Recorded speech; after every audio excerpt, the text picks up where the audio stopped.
Hello and welcome to day 6 of the Invictus launch fly week. I'm up here at whatever it's called, Genie Point, and just hanging out. So I thought we'd take a trip down there and have a look, see if we encounter anything interesting on the way. Yeah, who knows what's gonna happen around here? Anything's possible, right?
How about now?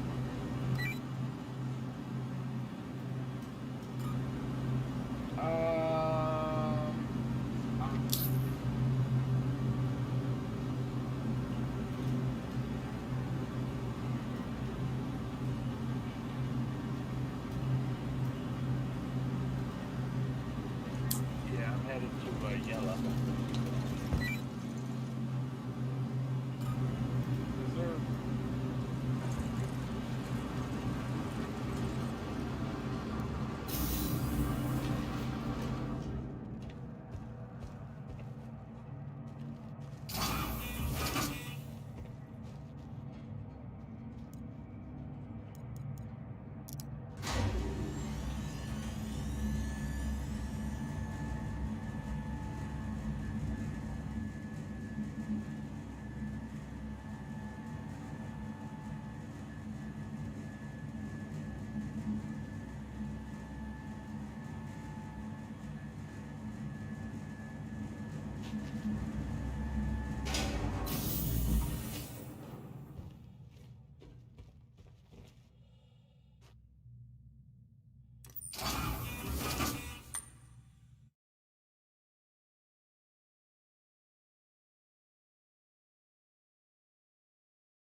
Okay. All right.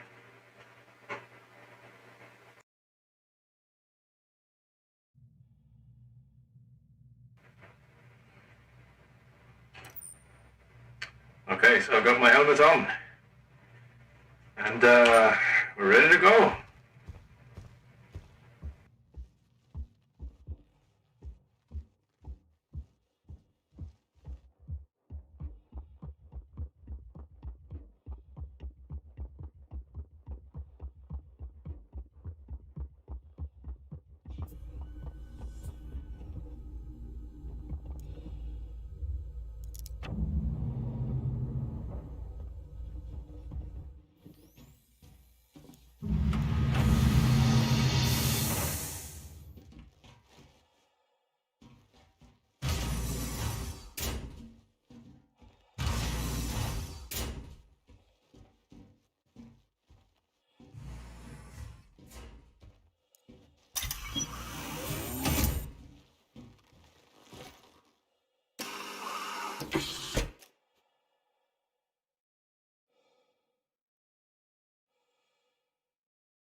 Just realised I need to set up my hotels here a bit. See if we can get things in order. Alright, let's see. Power on. Aegis combat assist activated. Looking good. Systems green. Can we have some shields, do you think? Power on maybe first. Is online. Cool. Okay, alright. Yeah, feels good. Let's see.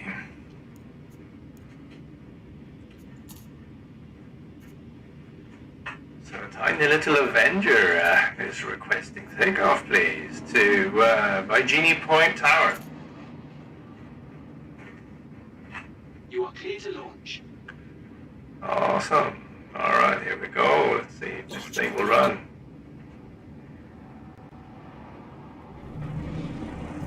Something tells me we've got some company around here. Gear up. Landing Thank you. gear retracted. Please visit again. Can't really see anyone, but... Oh, what's this?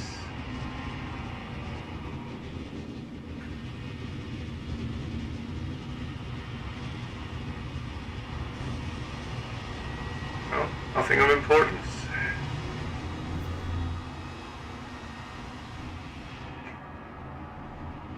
Tons of contacts. And Idris.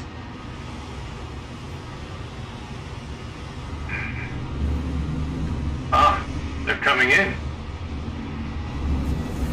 Pedal to the metal.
Proximity alert. Head.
Proximity alert. Head.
I guess this is one of those big moments when, you know, the big points in the game where one of the biggest ships is docking and getting fireworks. You had to be there, right?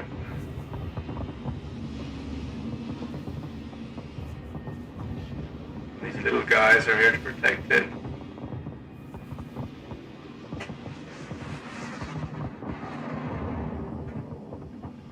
There we go. Is that lit up for me?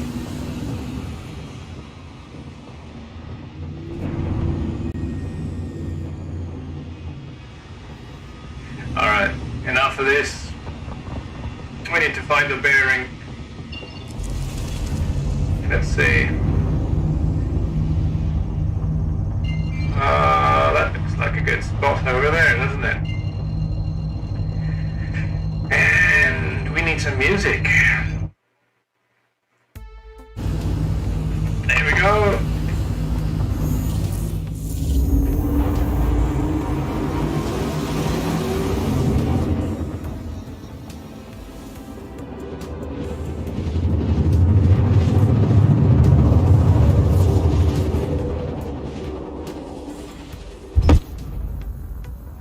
Okay, that wasn't supposed to happen, I'm pretty sure. Bad autopilot. Alright, well, we're not giving up that easy, are we?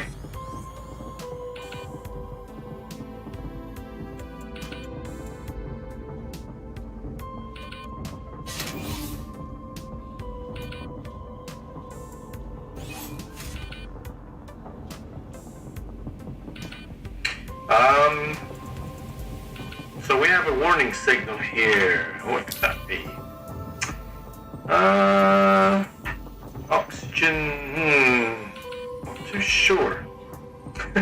Malfunction. Let's see, what can we do about this? Take the helmet off.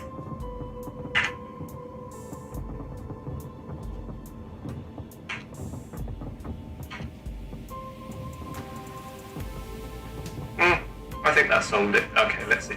Let's try and get out of here.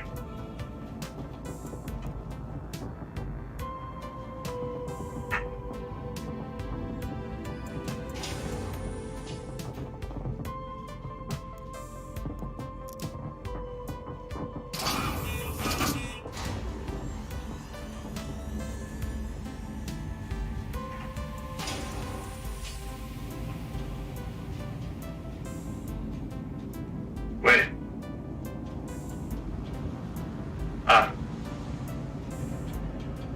This way, I think.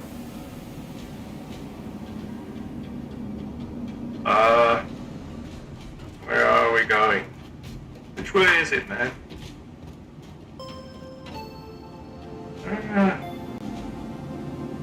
Nah, it's gotta be over here. Come on.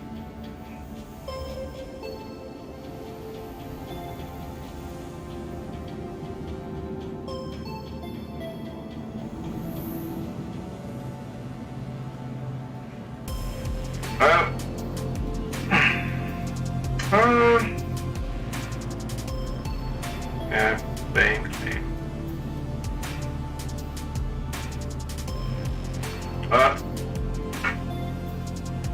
Okay, alright.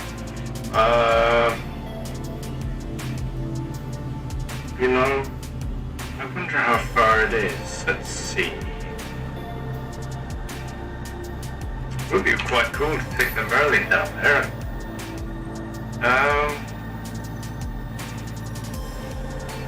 So, let's see here. Area 18 is over.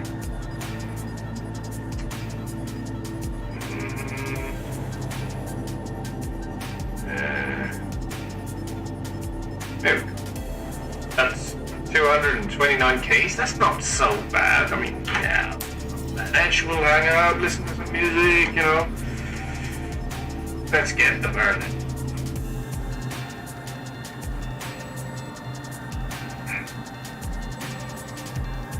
Padawan.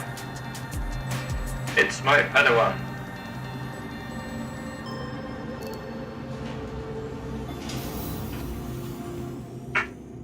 Yeah, so I fell through the elevator here before, so I'm just not taking any chances. I'm racing across the threshold here.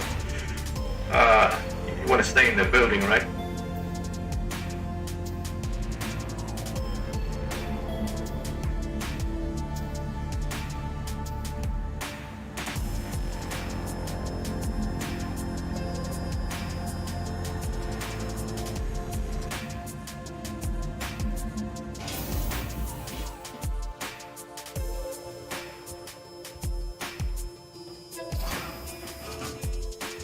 There she is.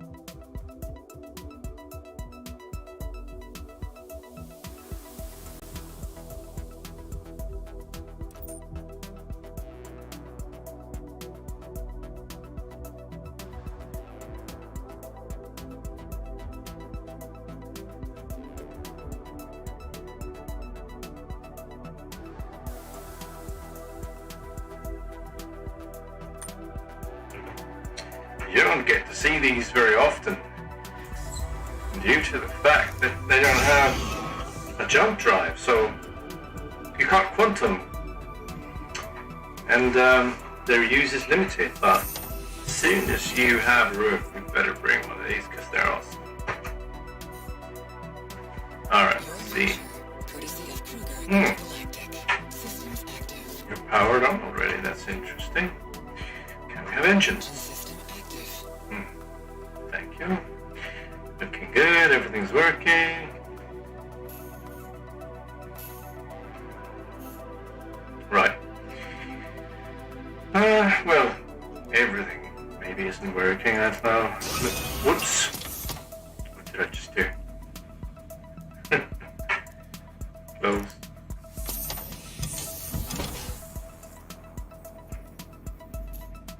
Yeah, so,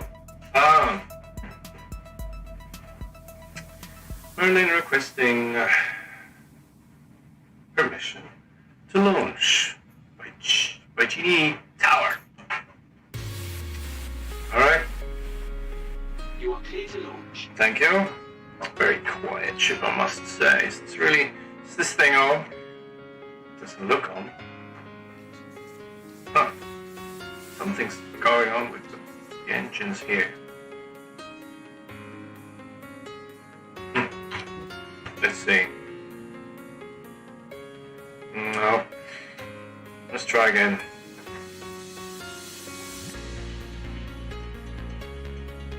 Should be on now. Yeah. Whoa. Okay. They're on. Just can't see anything.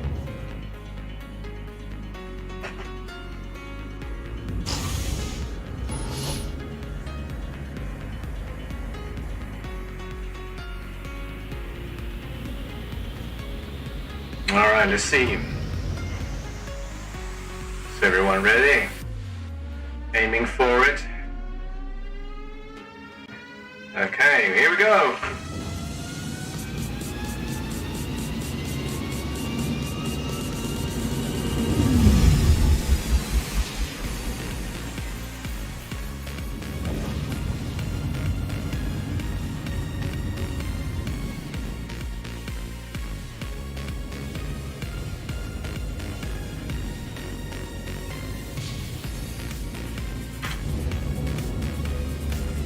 Oh yeah, just realized I have no clue where Area 18 is in this thing. This will be interesting. Alright, let's hold off here.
Well, to be quite honest, I don't really have a plan for this, so we're gonna just get down here and see what happens.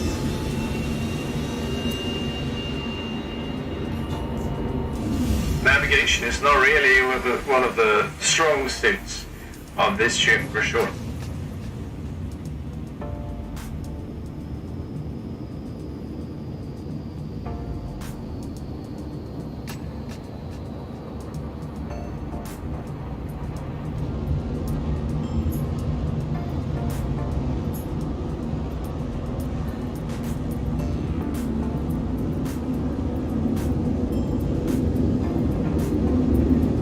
I guess it would be nice to have some assistance here and get some help to navigate from somebody. Don't know if that's possible. Maybe somebody will get in touch.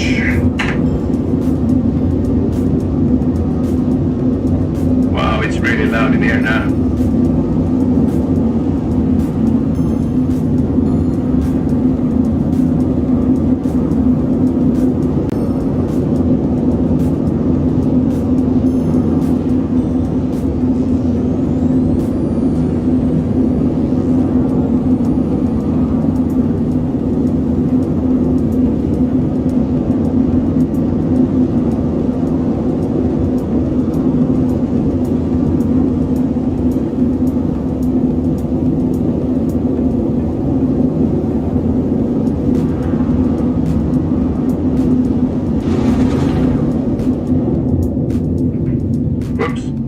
Autopilot restricted area, huh?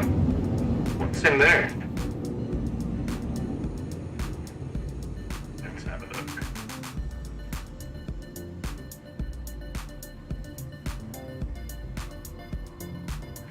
Nothing of importance, I think.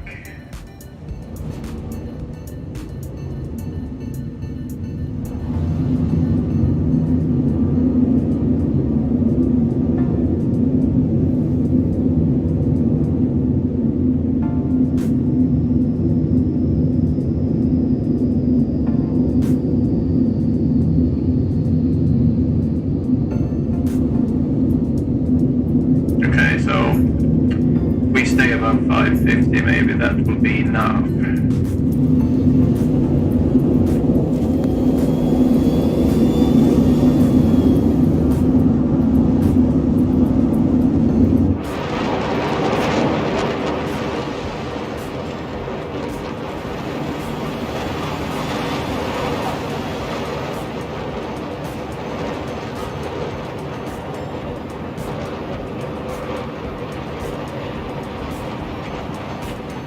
Well, if you haven't been to ArcCorp, this is it. If you've only been to Area 18, well, this is the rest of it. It's not really a lot of landmarks, if you know what I mean. It's not like you're gonna find your way. VFR is your enemy. No clouds, no weather, really. I think no real structures, nature's got nothing. Yeah, we're gonna need to figure something out.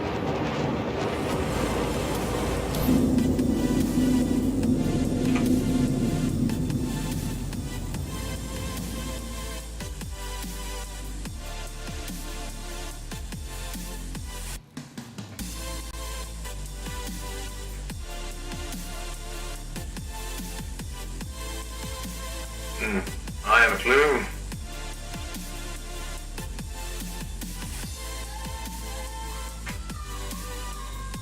Oh, an escort. What?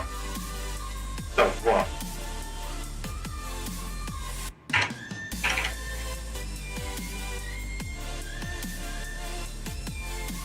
I can't really pick a destination.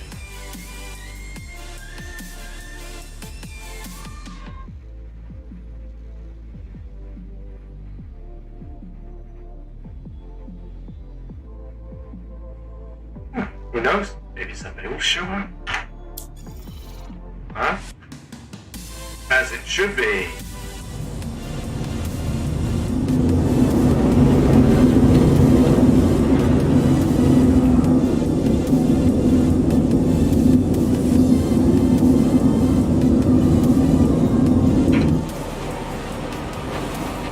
I guess I have to be in this view in order to see if somebody picks up on the mission.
Which always helps, right?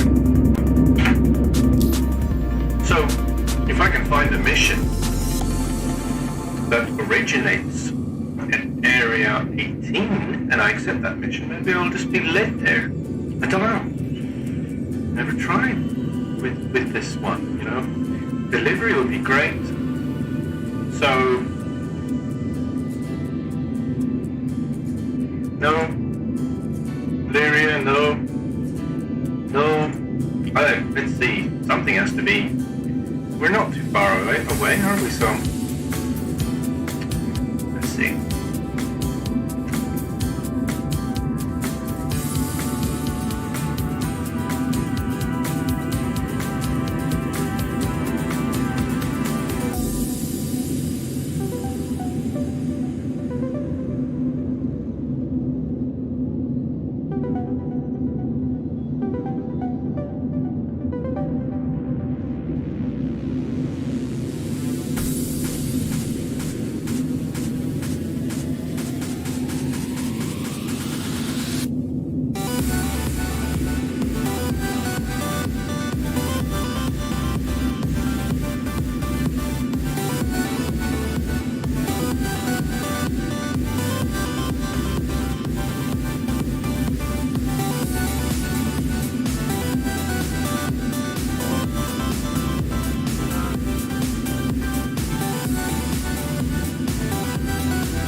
Isn't this somebody at, let's try that. Dude!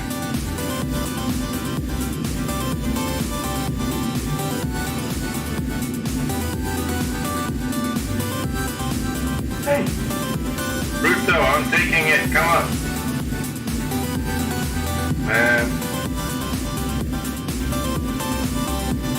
Wallace Kim, where's that? Hanks? No.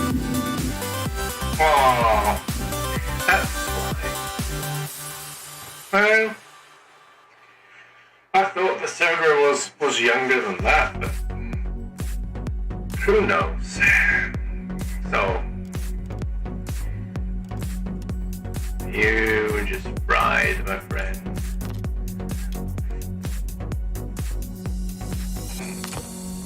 Exactly right. We'll grab another one. Everyone's full, yeah? There we go. Best of luck to us all. This time I'll try and get the contract before I get in the seat, so I know where I'm supposed to go.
gentlemen.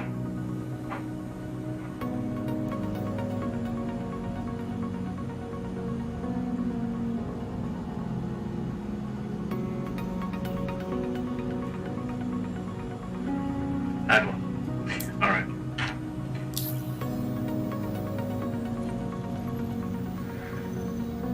So, where did we think we had it?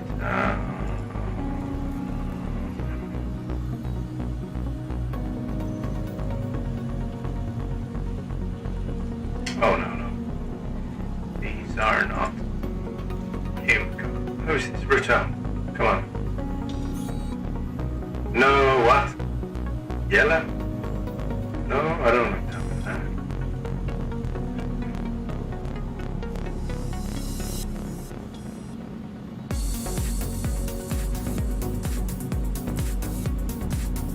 Really? That's all? Come on. There's gotta be something.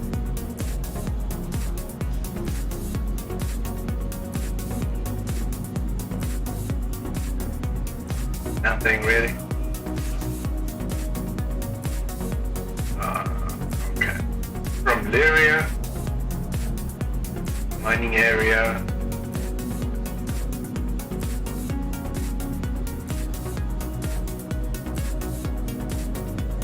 To L19.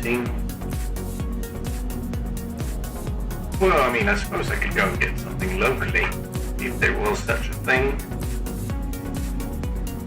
Lyria, Arc L1. No.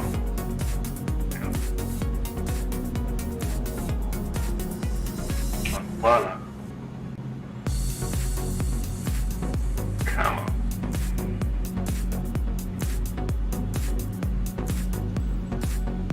Okay, deliver to what? New Babbage. That's gonna be difficult.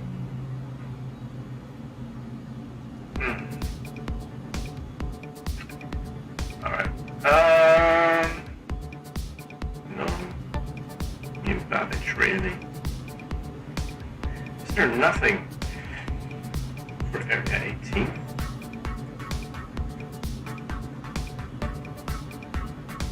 I'm gonna get like a crime stat or something if I don't pick up the shit.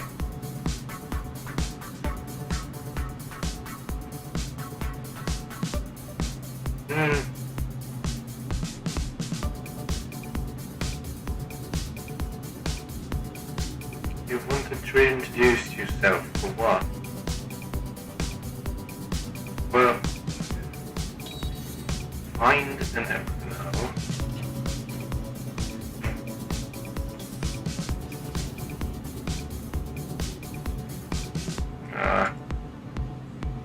This is difficult. Apparently I don't have any contacts at Area 18.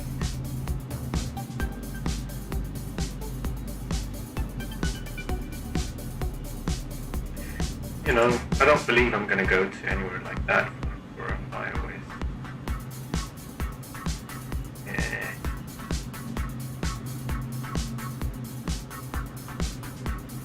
No. They're all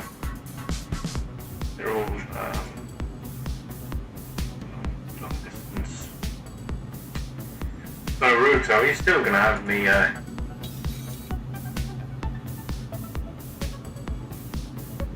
where is that? Yeah, no, that's not gonna happen, is it?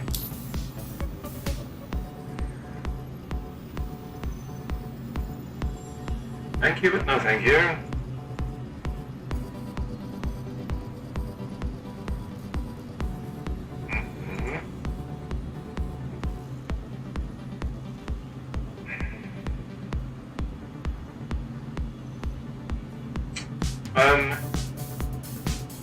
Let's see. No.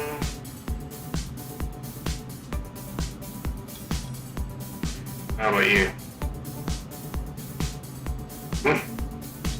No. I don't see how. First one. Alright.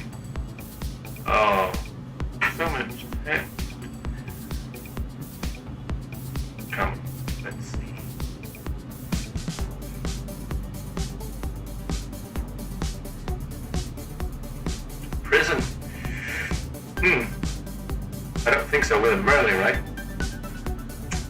You know, step on board, gentlemen. You know, stand on the wings.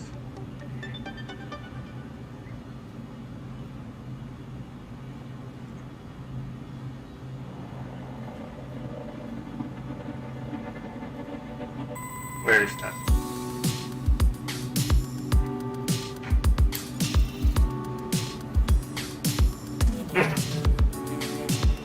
And eliminate target. That could be.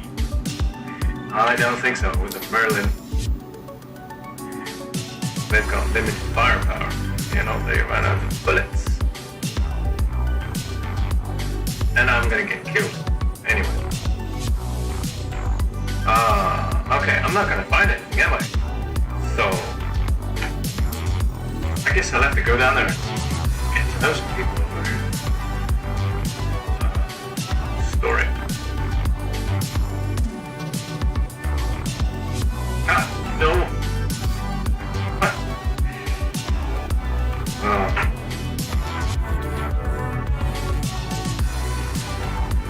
Okay.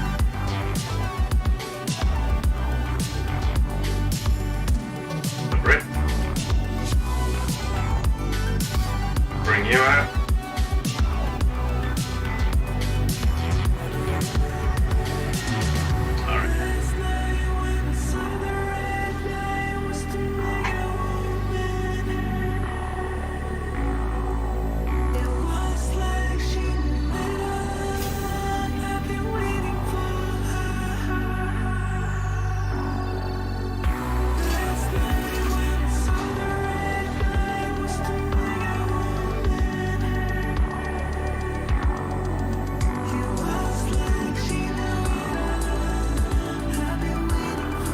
Look at the reflection in the visor to see if it works.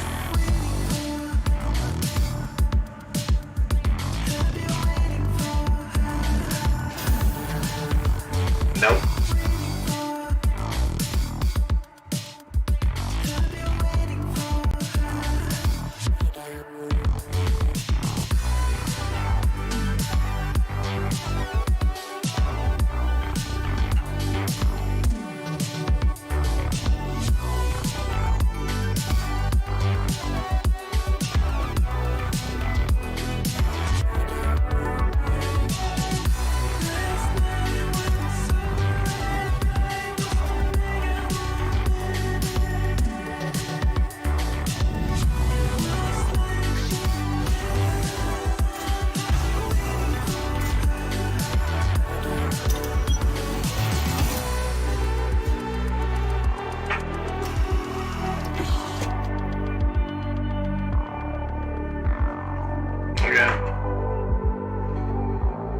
Aegis combat assist activated.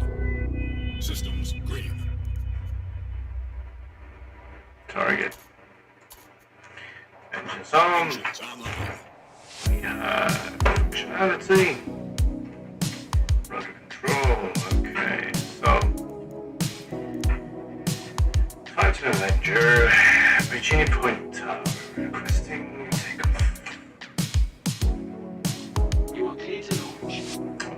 We have some shields.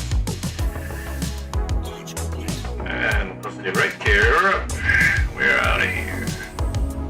Landing gear recharged. And we going.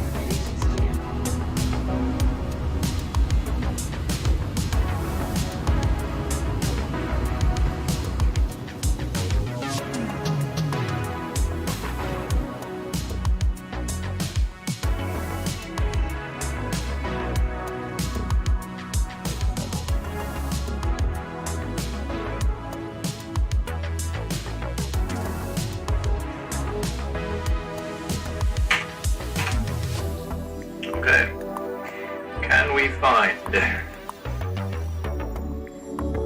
Area 18 now?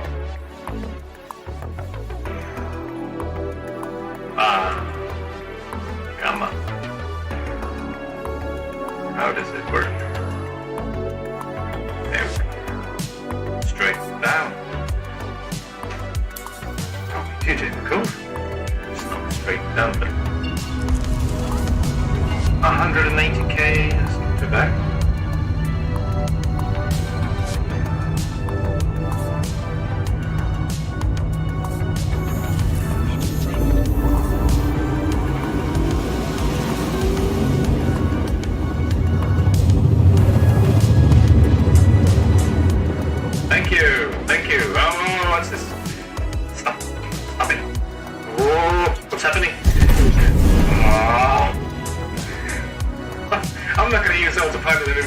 Are you serious?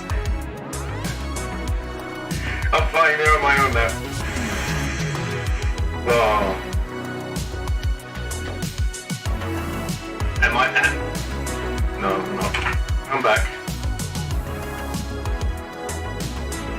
There we go.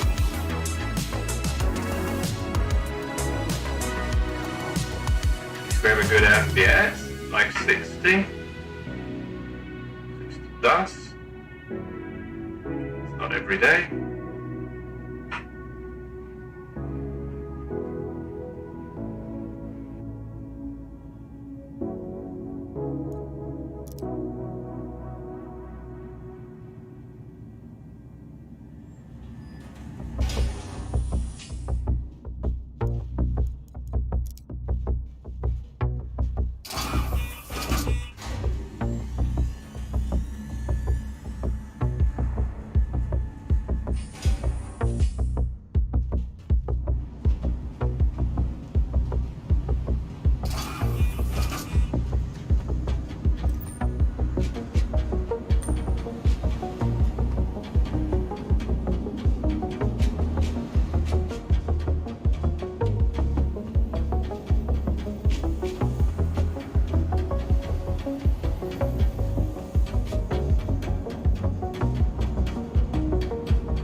Maybe we should get one of them.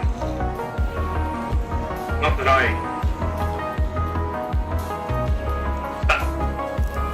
you're just gonna leave that. Can't really do anything with it. Hungry or something?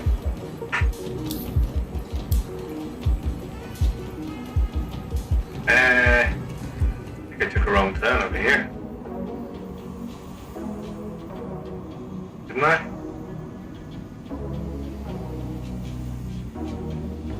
Where am I going?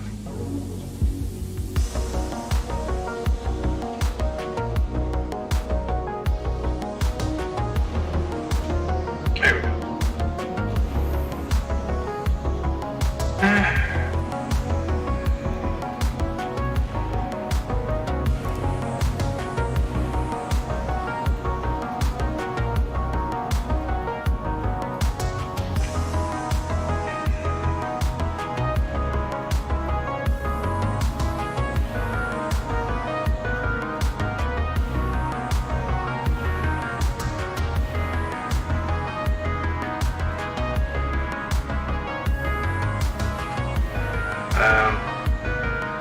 Okay.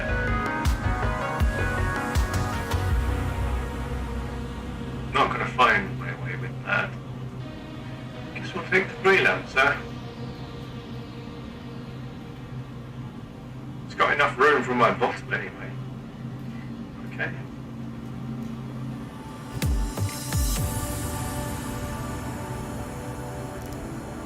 We're out of here.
you.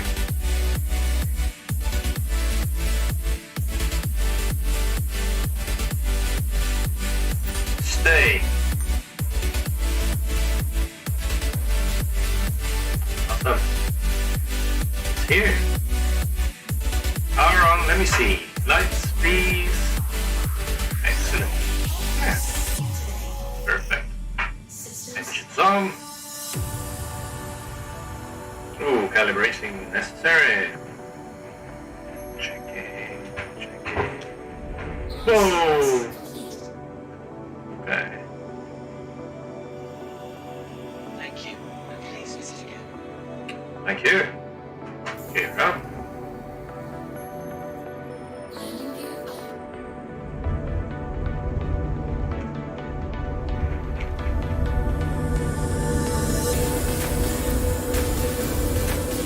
Can I see a sunset?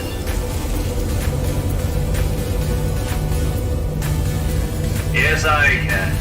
And I'm not gonna use autopilot this time. Alright, here we go.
Hey, which way am I going?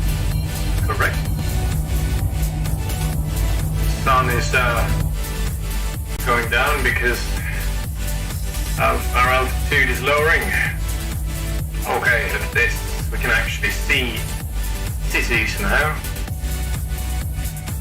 It'd be nice if I could find a landmark so I could be a part of it here. Any advice on that? Let me know, right?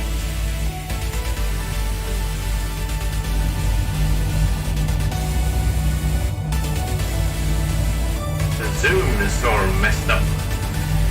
Don't know why.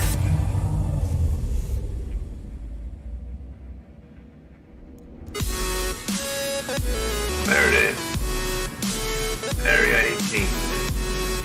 I think I'll keep going a bit. This altitude.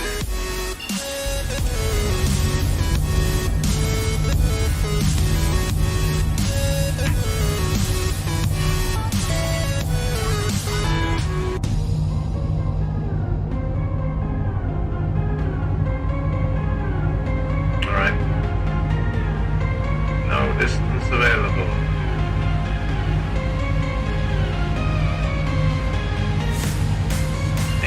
Alright.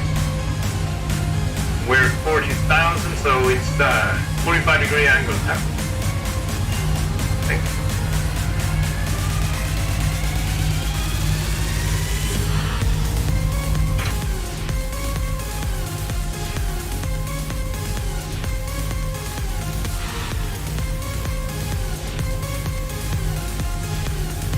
We've just entered the shadow.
something by now, right?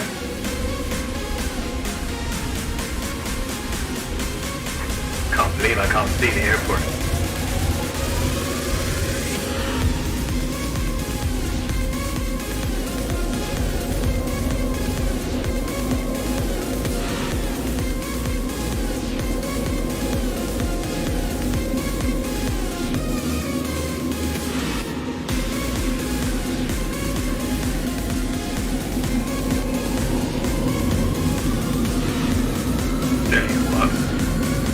Slow it down and see if we can reach the airport on the comms.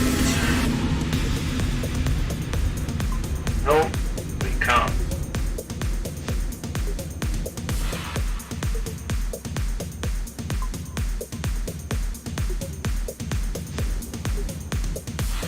I'll need to VFR it anyway. What's that red thing there?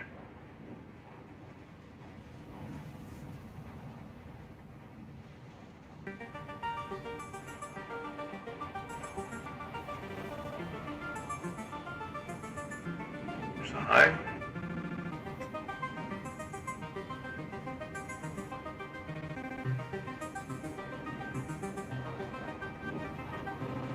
No, can't see it. We'll proceed towards the red beacon, wherever it was. I can't believe this, I'm lost already.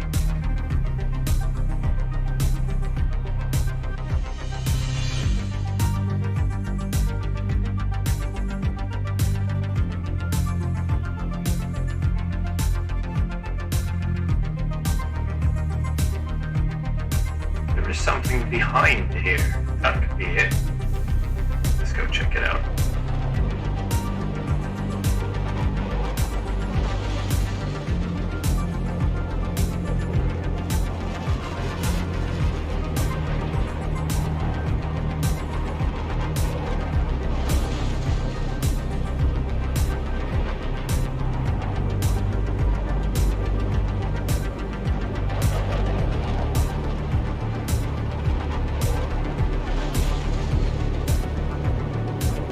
Can't say it looks familiar.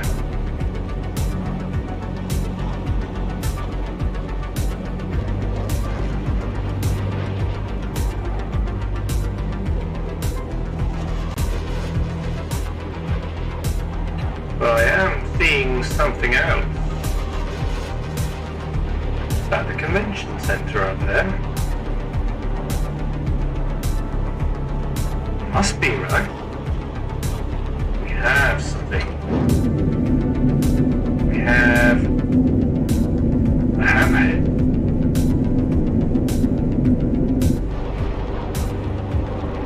And a beacon.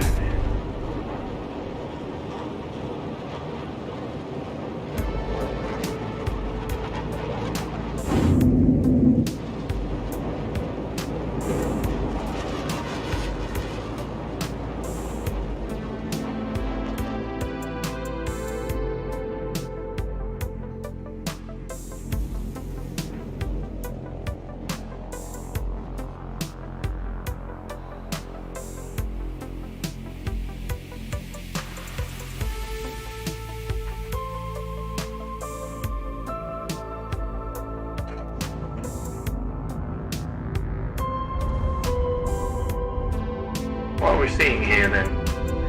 Can't really tell.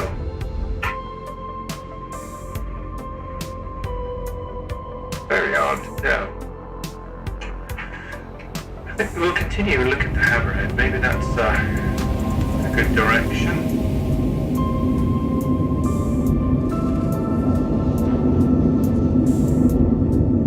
Case that's like really far away.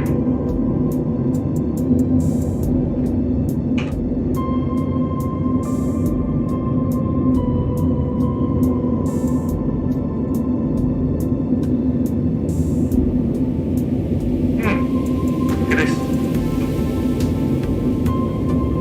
Please proceed to sign landway.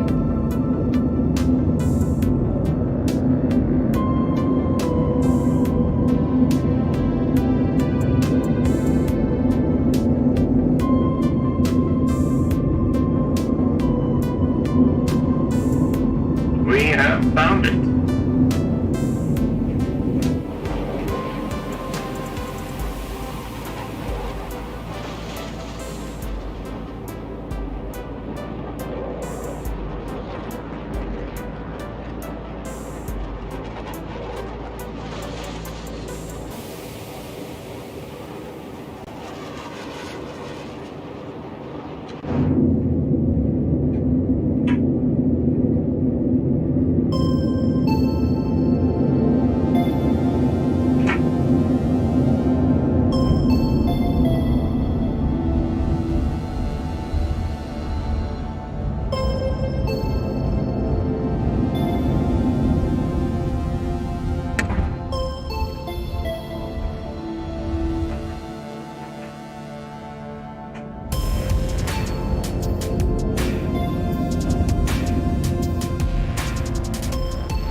My landing pad anyway.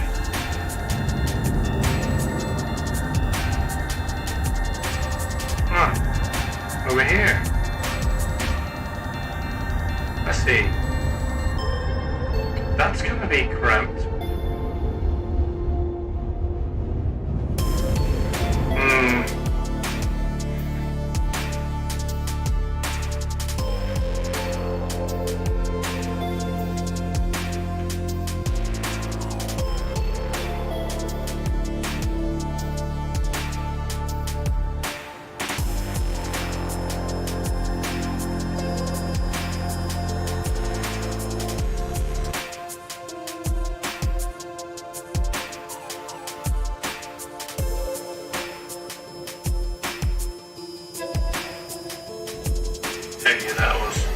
That was seriously close.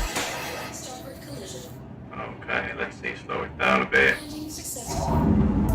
Alright. Thank you. Let's get out of here.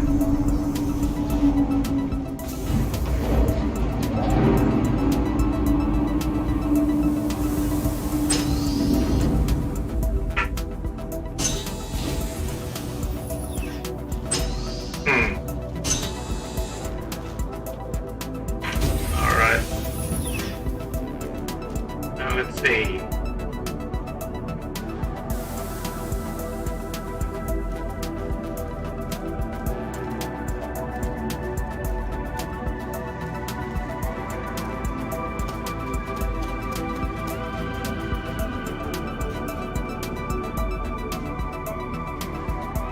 Okay.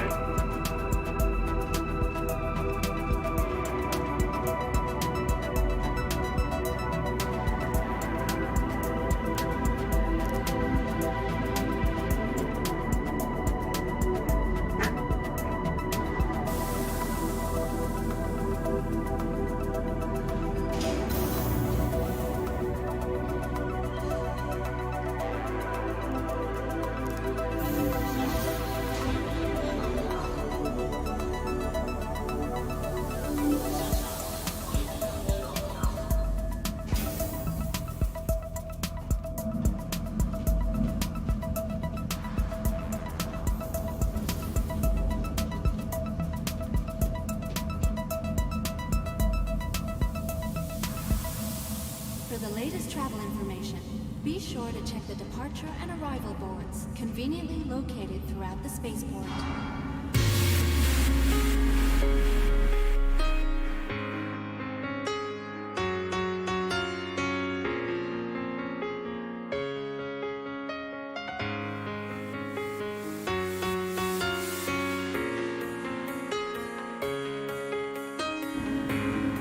Transforming worlds to exploring the stars.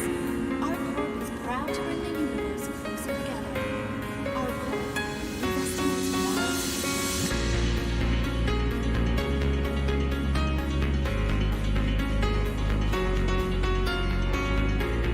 Go. No more help. Take any chances this time.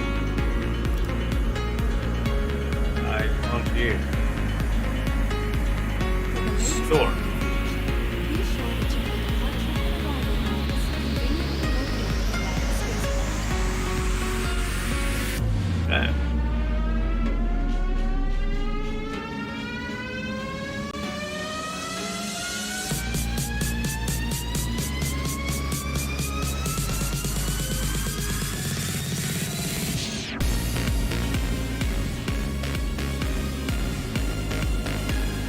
Yeah, there's supposed to be a thing here.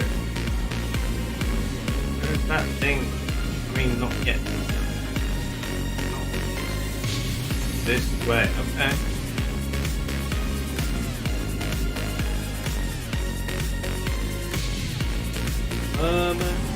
Okay. I'm supposed to take the train, yeah?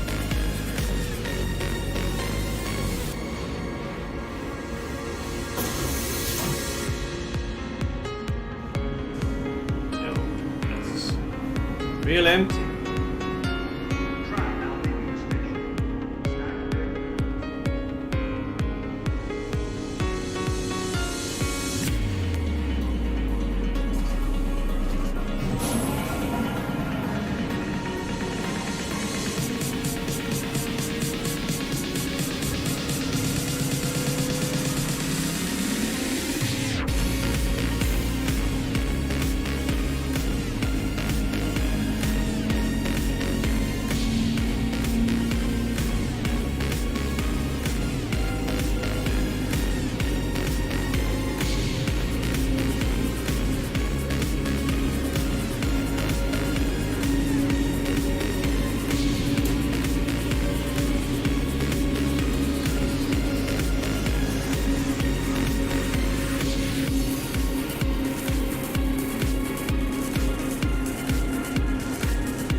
Now arriving.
station.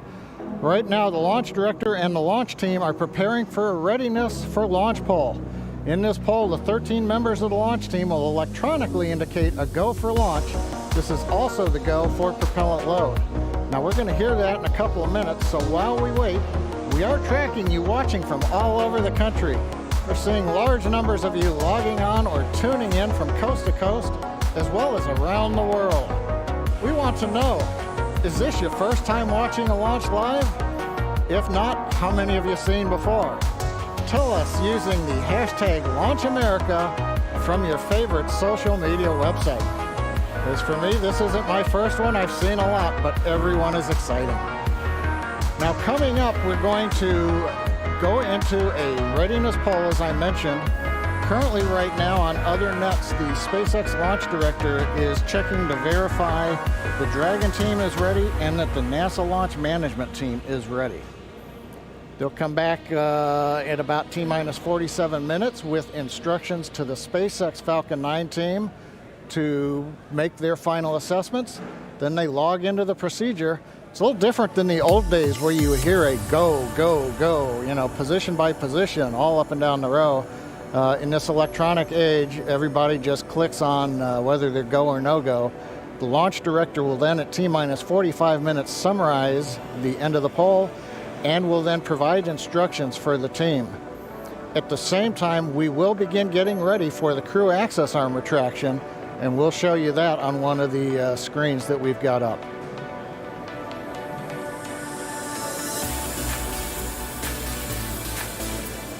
Now currently we are continuing to monitor the weather. The weather is still red.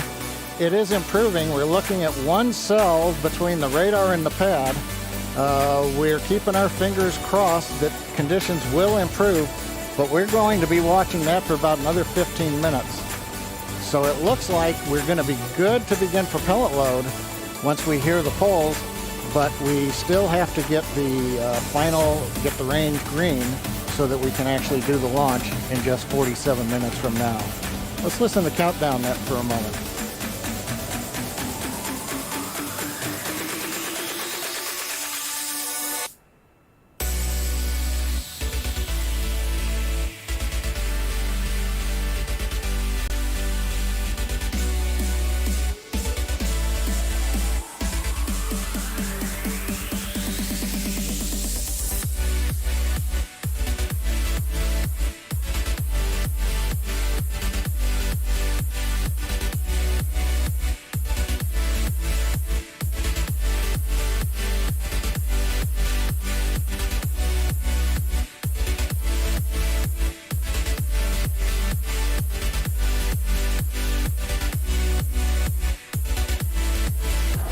Right now, coming up on 46 minutes, 10 seconds before launch. Didn't hear any significant chatter coming over countdown 1. Yes, launch director in the countdown net. Poll is complete, and we have a go to proceed with propellant load. Launch control, proceed with swing into crew arm. Arming crew arm movement for T-minus 45 minutes. Thank you, launch control. A reminder in control room on hold and launch escape protocol. For non-urgent no-go conditions, brief CE or LD, and it will approve aborting the launch auto sequence and proceed to launch abort. For urgent issues affecting the safety of the operation, operators shall call hold on the countdown net. Launch control will abort the launch auto sequence immediately and proceed into the launch abort auto sequence. Operators shall also advise the launch director whether structural breakup or fire is imminent or occurring for Dragon manual escape flight rules. Remainder on fire alarm instructions. Here in Fireman 4, in the event of a fire alarm, key operators, previously briefed, will remain at their post while the alarm is evaluated. In the event that personal safety is threatened, we will evacuate to the south-facing emergency exit, which leads directly outside. One final reminder, we'll be arming the launch escape system momentarily. All personnel, please stay in your seats from now through orbit insertion and Dragon separation from the second stage. Crew access arm retractor started. And you've heard Mike Taylor, the SpaceX launch director, give instructions to the team. We've also just heard the call. The crew access arm retraction is underway. Great view from the camera inside the White Room as we see the arm moving away from the Dragon capsule, one of the major events necessary to get down to T0. The next one coming up will be arming of the escape system on the Dragon capsule. Now, right now, the next plan for Falcon 9, T-minus 35 minutes, we will begin loading propellant onto the first and second stages. Now, currently, Falcon 9's looking good, Dragon's looking good. The range continues to be go for launch in terms of the clearance around the launch pad, both the air and the sea space. Looking at the flight corridor, the ground stations, the NASA tracking and data relay satellite are ready to support, and we just continue to monitor the weather. Our team is getting constant updates. We're monitoring weather data sensors around the launch site, looking to make sure that we can get everything into the green position. The one that we're mostly looking at right now is how much rain we're going to get between now and liftoff, whether it's just going to be mild precipitation that's within the rules for loading propellant. That's what the expectation is, but we're going to continue to watch that. So fingers crossed, but right now coming up is T-minus 43 minutes, 18 seconds and counting. Everything but the weather's go, and the weather is trending in the right direction. So we've got our fingers crossed here.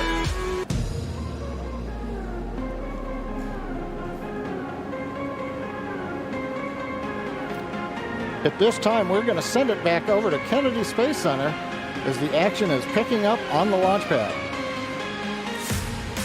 Thanks, John I. Now that countdown clock is continuing to tick, and we are 42 minutes and 46 seconds away from launch. As you just saw, the crew arm retracted. That is the last major visual milestone before liftoff. And we should be hearing out on the net soon confirmation that the launch escape system is armed. When that happens, all 8 of the Super Draco throttle valves are opened, which means that those engines can ignite. For section 7. Okay. So that means those 8 throttle valves are opened, and if those Super Dracos needed to fire in order for Dragon to escape off of the pad, they could. And so things running just a little bit ahead of schedule right now. Field lead is complete.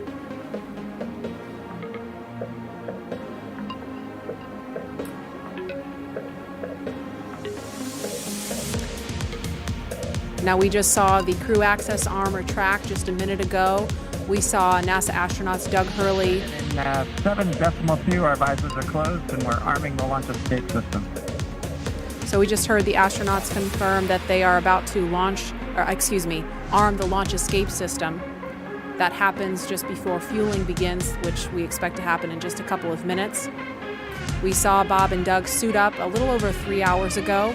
Then we watched them drive out to Launch Complex 39A.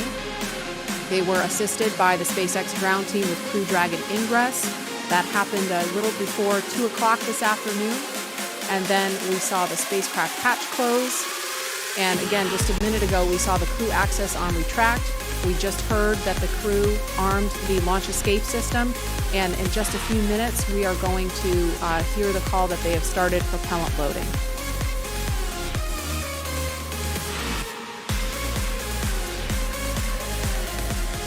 Launch escape system is verified armed. So we just heard that verification that the launch escape system is armed. We're switching to Gen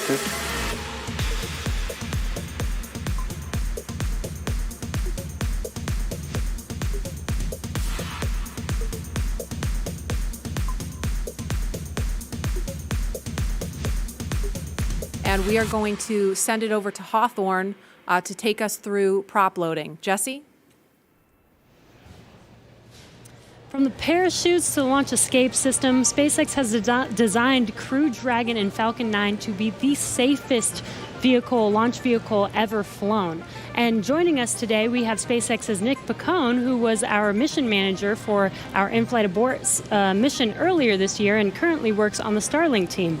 Thanks for joining us, Nick. Hey, Jesse. I'm here at the Launch and Landing Recovery Center with the recovery team and our Dragon ground operations team monitoring the launch. Awesome. Can you tell us more about the critical safety features on this new version of Dragon?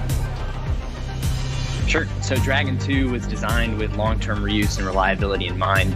It's a fundamentally, there are multiple layers of redundancy to any of the failure modes that we could conceive of, that NASA could conceive of when we were working to design and test this vehicle over the past few years.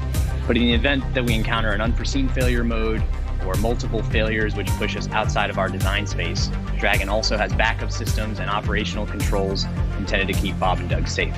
I'm sure you've heard a lot about it today, but the launch escape system is the primary backup system that we have from the moment that the vehicle is here on pad being fueled all the way up until orbital insertion.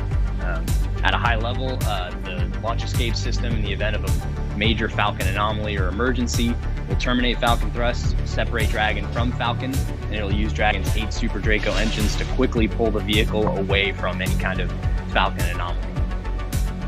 And you talked a lot about the launch escape system. How exactly is that activated? Is it autonomous? Is it manually activated? Definitely. So for this system to work as designed, you have to remember that the vehicle could be flying at hundreds or thousands of miles an hour through the lower atmosphere. So it's really important that it's extremely fast and highly reliable with very low chance of false positives. The launch escape system fundamentally is set to look at a set of pre-programmed criteria which are on board the vehicle. Dragon and Falcon are looking at high rate telemetry, looking for abnormal vehicle dynamics, loss of communication between critical systems, or manual commanding. Our launch director and chief engineer, who you've heard a lot from today, are capable of sending a manual command to Dragon to initiate a launch escape. And Bob and Doug are also always able to actuate the launch escape handle and initiate a launch escape themselves as well. Now that the system is armed, all of this is currently active on the vehicle. Wow, it sounds like there's a lot that goes into it. And we did have an in-flight abort test earlier this year to test this out. Can you tell us what we learned from that test? Definitely. It was possibly the most flight-like test of an orbital class booster in history. It was a fully flight-like test using a full Falcon 9 rocket, which we had to knowingly destroy in order to get this fully integrated system. For folks who didn't get a chance to see it, the vehicle followed a normal crew launch trajectory. About a minute and a half into flight, we had Dragon autonomously trigger the launch escape system based on a reconfiguration of those triggers I was just talking about. For propellant And load. thankfully, we had some comm. We continued through flight, had a successful parachute deployment and splashdown, and we did see Falcon rather spectacularly blow up about 10 seconds after separation. It's important to recognize that all of that happens from command to actual separation of the vehicle in under half a second. Wow, yeah, that sounds amazing. Thank you so much, Nick, for joining us and talking through those details with us. Enjoy the launch today. So we're going to send it back to KSC with Lauren. Thank you, Jesse. We are about a minute and a half away from propellant load. At T-minus 35 minutes, we should hear the call out on the nets that propellant load has started. So that's about a minute and 13 seconds away.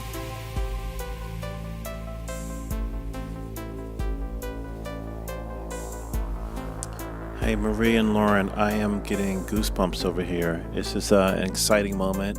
When I was sitting in the vehicle, when we retracted everything, when all the prop was getting loaded up, I was just going through my crew notebook. I was thinking about, what my first step would be if there was a malfunction, because usually everything goes nominally when you fly to space, but you have to think about the things that you have to take care of, the first steps you have to take care of. And on my mission, I was calling out the abort calls, like if we had lost an engine, where would we go next, when the different abort calls around the country and around the world. So I think that's what those guys are probably thinking about now, and just really getting ready for this mission to go off. Absolutely, and we're just now about 20 seconds from when we expect propellant loading to start. Again, that's fueling of the rocket. All right, we're getting close. We should hear that call out any second now on the nets. So let's listen in. Propellant load has started. Fantastic. So prop load has started. We've started loading liquid oxygen on stage 1 and stage 2. Liquid oxygen in RP1, which is our rocket grade kerosene. So now that we are 34 minutes and 42 seconds away from the first launch of astronauts into orbit from American soil since 2011, we know that the launch escape system is armed, which happened just before fueling.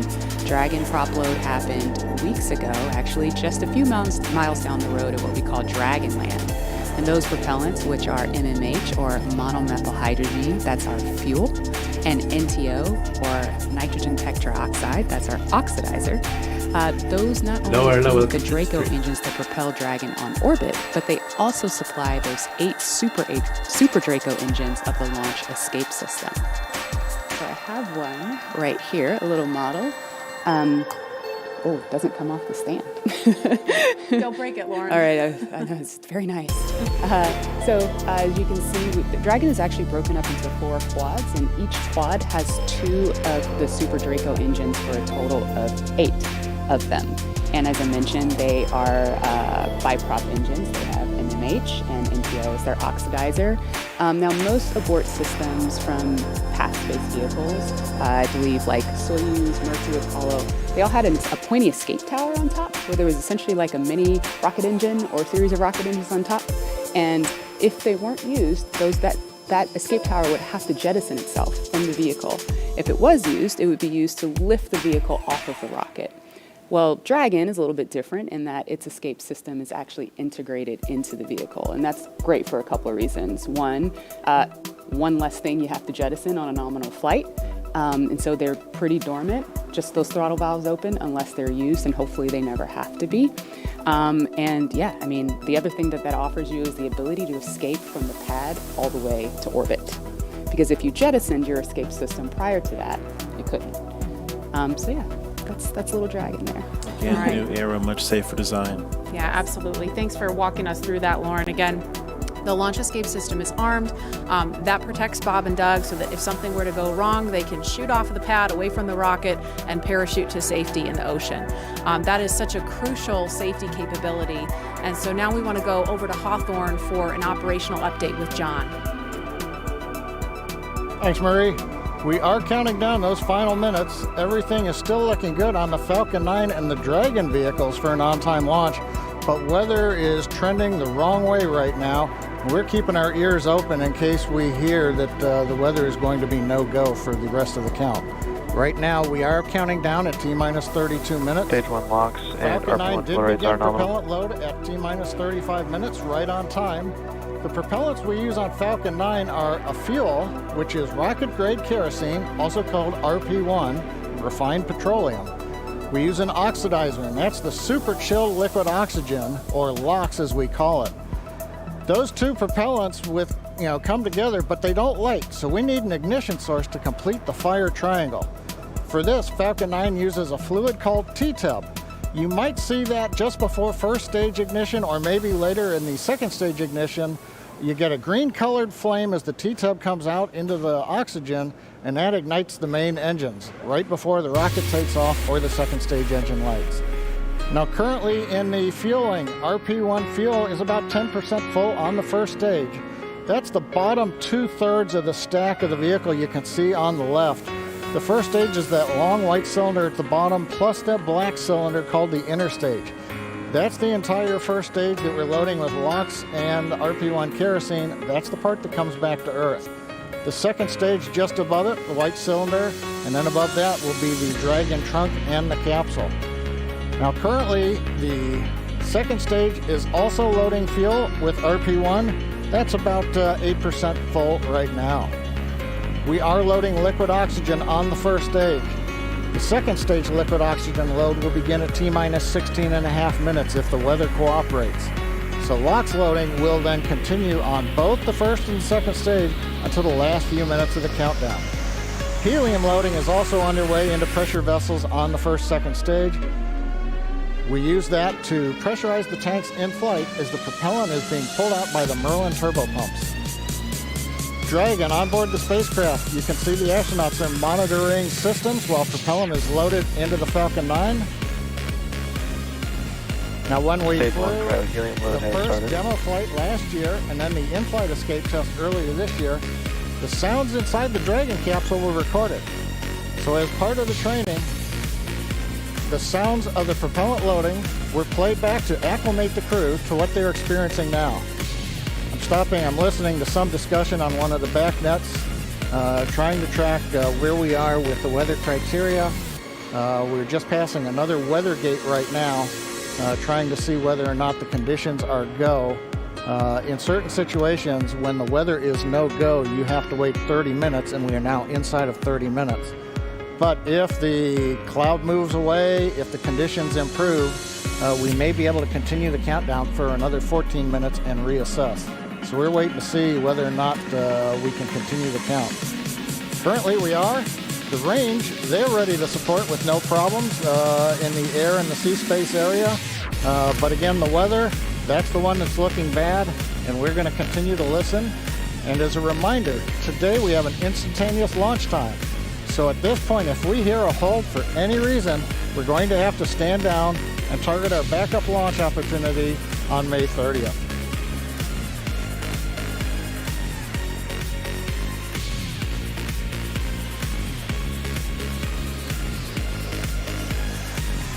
For Demo 2, Bob and Doug's flight to station will take about 19 hours, and their journey is fairly similar to the trip our Cargo Dragon makes back and forth to the International Space Station, with two noticeable differences: docking and splashdown.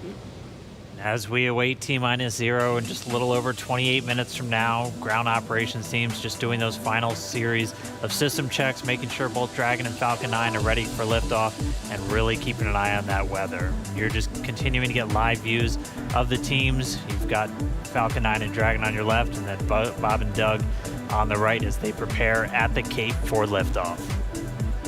Once we hit T0 and a successful launch occurs, we will watch Falcon 9 and Dragon make their ascent until Falcon 9 and first and second stages separate and send Dragon on its way to the space station. And once it gets on orbit, mission operators will prepare Dragon for on-orbit operations, where Dragon will execute a series of burns that are going to gradually raise its orbit to align more closely with the International Space Station. You're seeing some of that track in the animation on your screen right now. After doing enough Dragon of those burns, SpaceX for weather. Dragon.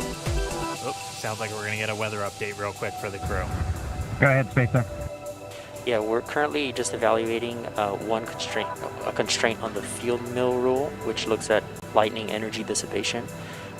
We expect to have an update at about T-20 and more information there on whether we would be able to continue into the prop load or scrub at that time.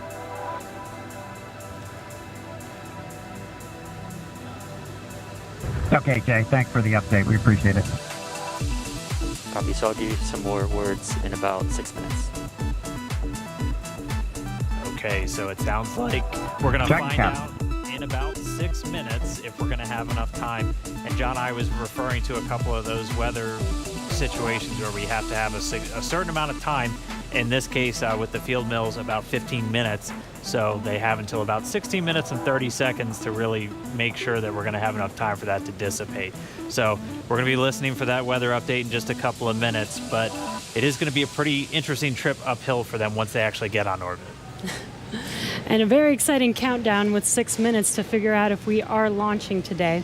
But targeting back to what we were talking about, next, Dragon will make its approach and actually dock with the space station. This is a very different process from what we've seen with Dragon cargo deliveries in the past, which used a process called berthing. Now, berthing requires a spacecraft to approach the station and then stop so a crew member can maneuver the station's robotic arm to capture the spacecraft. Docking on this version of Dragon can be done autonomously. Stage 2 cryo-helium load started. Autonomously with no crew aboard the station. It's typically a faster process, both when arriving and leaving, but it does still require pinpoint accuracy to approach safely. Once captured, a spacecraft then gets attached to a common berthing mechanism. It's the same type of port that we use to connect each of the modules together on board station. It's a little bit slower process than docking, but the hatches are significantly larger than docking ports, which makes them perfect for bringing up large cargo items. Dragon will spend up to 120 days docked before preparing to return home. Following successful completion of Dragon's test objectives and cargo loading operations, the crew will close out the cabin, perform final system checks and configure the vehicle for undocking. Once the automated undocking sequence is complete, Dragon will complete 2 departure burns.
station. Stand clear.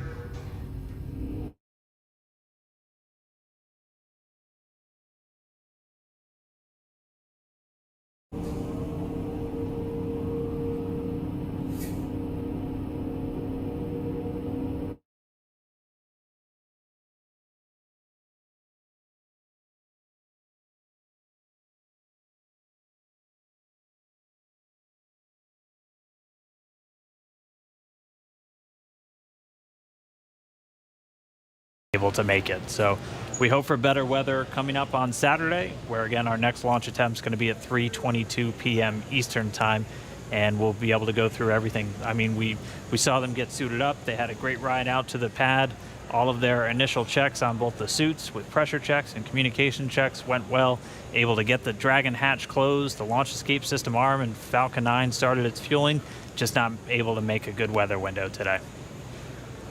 And as John I said earlier, it was just another great rehearsal today. I don't think you can get enough practice doing this. So when Saturday comes, or when the day that we can actually launch the vehicle, Bob and Doug and the NASA and SpaceX team are fully prepared with just an extra rehearsal on the belt now. Yeah, as we had talked a couple of times throughout our countdown, the weather is a lot more complex when we're launching humans. You have some more stringent requirements in place, not only around the pad, but in the case of this launch today, we were also looking at whether the entire ascent corridor, as we call it, so basically the entire way that they were flying up the east coast of the United States in this launch today, we're monitoring that weather because those are areas that if they have an ascent abort, or basically Dragon firing off of the Falcon 9 while they're flying into space, we have to make sure that conditions are good in the sea states around those areas, just so they're not going to be landing in the middle of a hurricane, which we did have a tropical storm forming right off the coast of South Carolina today, just to help complicate things a little bit. And people might be asking, if we knew the weather was going to be a little iffy today, why continue to count down? Well, that is the reason why we do all these checks all the way to countdown. In Florida, the weather is, pretty sporadic. Sometimes a thunderstorm or hurricane will pass through. Within 20 minutes, it's gone, and we could have clear skies for a safe launch. So we continued as scheduled. Standard procedure again, to just continue to monitor weather all the way down to the last minutes of the count, and we see what happens. So today, unfortunately, we did scrub for weather, but we will attempt again this Saturday on May 30th.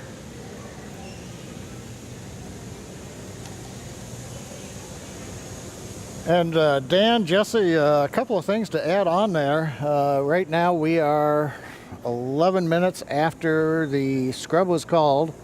Liquid oxygen and fuel are coming off of the first stage. Hard to tell from the view. It's still a little misty around the tank because there's locks on board. But we're between half and a third of each of the fuel and LOX tanks filled on the first stage. So propellant coming out right per plan. The second stage fuel tank is offloading. That's going slower, but it's also a smaller tank. It doesn't take very long to either load it or to offload it. The other thing that we're working on is the high pressure helium spheres, as well as the nitrogen spheres for the landing leg system. The pressure will be brought down on those, eventually getting it down low enough to where people can re-enter the pad area. So right now the team is preparing, once they get a permission, the SpaceX ingress-egress technician team will come back inside the caution area around the pad, make their way up when conditions are right, open up the hatch and assist the astronauts out of the Dragon. I'd like to point out that for those who are wondering whether or not, having gone through this, putting propellant, pressurization gases on, getting fairly close to launch, whether that has done anything to wear out the Falcon 9 or the Dragon, the answer is no. If you can recall, the Falcon 9 is designed for at least 10 flights, and about time we get up to a 10th flight, we'll be doing testing to find that we probably got enough margin to continue keep flying. So this is the very first flight of a new first stage and a new second stage, So we've not, we haven't even gotten through the first flight. And in all of our margin calculations, we also take into account the fact that we may scrub a launch. So even today's operation, where we have pressurized and we have stressed the vehicle a little bit, that's taken into account in our design and our qualification testing. The other good thing is that the most stressing part of the flight for the Falcon 9 on the first stage is the re-entry. So we didn't even get through that. So we're sitting here on the pad. It's a fairly straightforward situation and not stressing on the Falcon 9. And on the Dragon spacecraft, with the human rating factors to carry crew, there is enough factors of safety, margins of safety, redundancy, that just having 2 people on board and closing the hatch and even pressurizing the propellant system does not eat into the margins of the Offloads continue nominally 30% on stage 1 So launch, right now everything's 35% continuing to stage offload. 1. The automatic sequences that we use routinely, both at the launch sites, Kennedy Space Center, Cape Canaveral, even Vandenberg Air Force Base, as well as in our Texas test site for first and second stage. Those sequences are running. Propellant is coming off of the vehicle per plan. And we see Bob and Doug up in the Dragon spacecraft, just waiting when we can get up there, open the hatch, and help them egress and come on back down the tower. And the other thought I had, Dan and Jesse, is right now we are coming up on what would have been T0.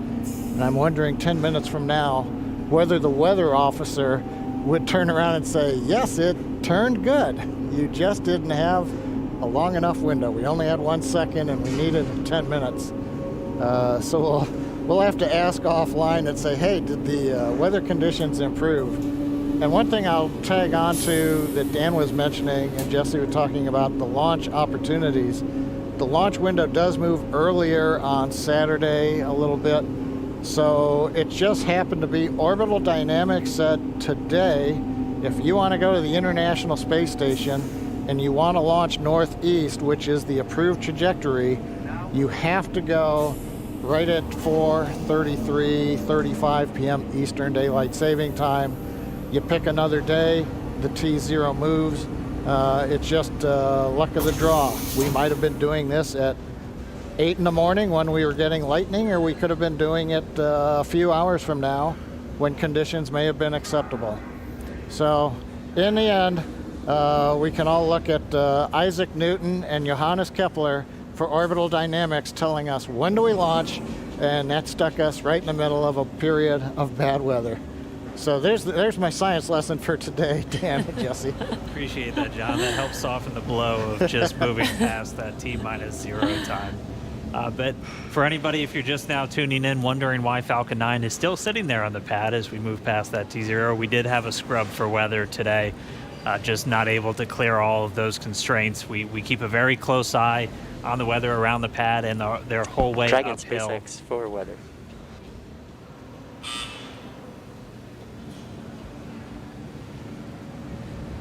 Right now, Bob and Doug are still inside of Dragon, go ahead for weather. Yeah, I just wanted to give you some more words on the scrub rationale. Yeah, so we basically scrubbed due to 3 rules that we were violating. All 3 would have been expected to clear 10 minutes after our T0 time. And those 3 were natural lightning, the field mills, and the attached anvil.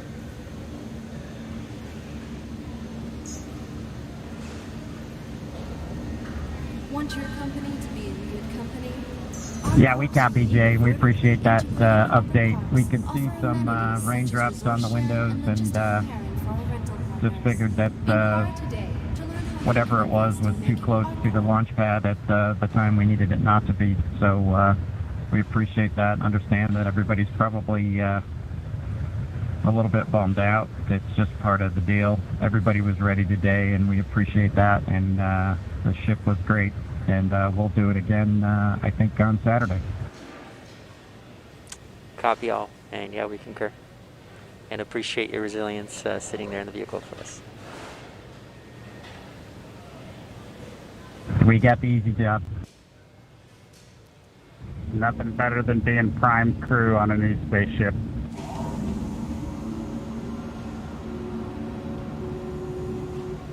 Copy that. All right, some great words from Bob and Doug. They're feeling good inside Dragon. They'll be ready to go when we make our next attempt on Saturday. Right now, we're just still waiting for all of the fuel to come off the Falcon 9 rocket. After Stage 1 that, LOX and fuel roughly 20%, and Stage 2 fuel 36%.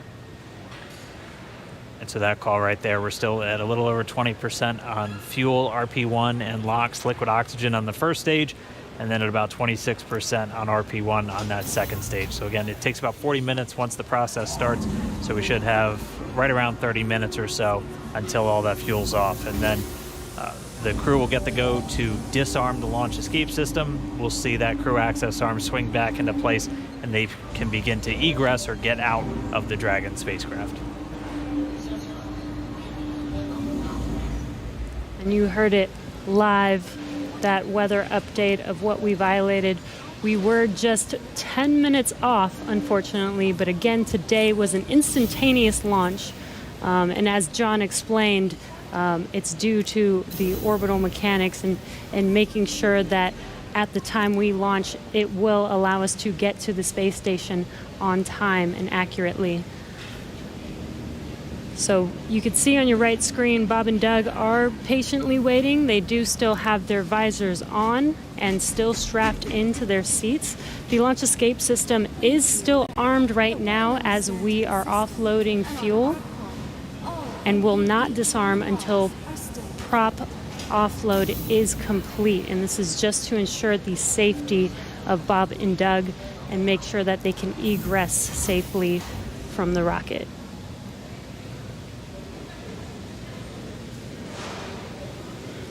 And just a reminder, today, just this first attempt, we're going to be right back here, looking like on Saturday for attempt number 2. Launch America is not going anywhere. still on the track to get Bob and Doug into space and get this Crew Dragon up to the International Space Station. So it's always good. If you're going to scrub, probably rather scrub for weather than an issue on either Falcon 9 or Dragon. And we weren't tracking any issues with the flight systems throughout our countdown today. Everything passed with leak checks on the hatches and the crew suits. All the communications working great. All the teams were ready to go. So as John and I said, always nice to have a little bit more practice, and we'll be right back at it on Saturday. What would this launch be if it wasn't even more exciting to try and launch today, and now we have to push it to Saturdays? Really got to build the suspense. Yes. So. Hey, Dan and Jesse. Another thought crossed my mind while I'm watching the diagram here showing fuel is just about off. First and second stage, we're down under 10%. LOX is also just about off of first stage. 10%. Yep, you're getting the announcement. Fuel's roughly 20%. Stage 2 fuels at 20%. Stage 1 LOX is under 10%. So just continuing to come off of the vehicle as expected. On the monitor, Bob and Doug continue with visors down. Their launch escape system is armed, as we've mentioned. If there is anything that were happen to go wrong right now, they still have the viable pad abort means, something that we demonstrated way back in 2015 on one of these webcasts when we fired the Dragon capsule using the 8 Super Dracos off of the launch pad and it splashed down offshore in the Atlantic Ocean. So they're staying there with the system armed until all the hazards are essentially removed and we bring the crew access arm around them. We're standing by a minute. We're going to listen to Launch Director talking to the weather officer.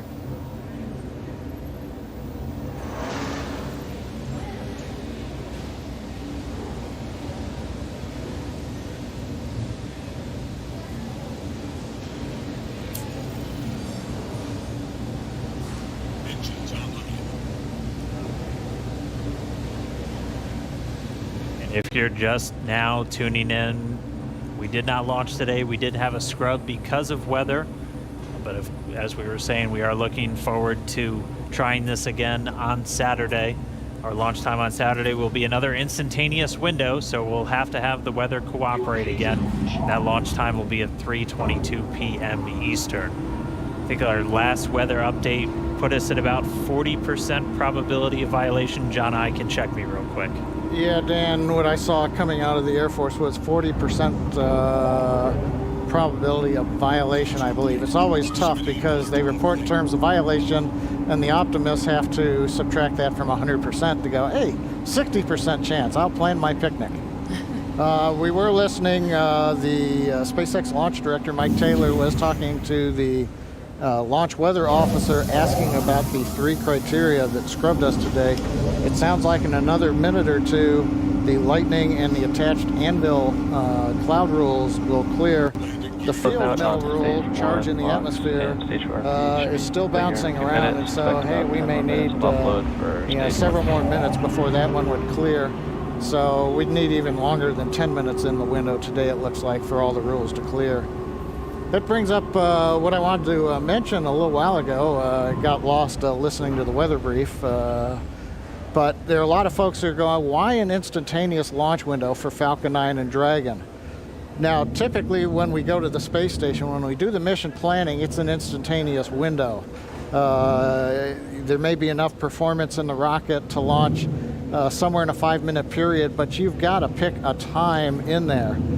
But in the case of Falcon 9, once we start propellant load at T-minus 35 minutes, it doesn't matter so much if you can move 5 or 10 minutes left or right, because the whole sequence is scripted.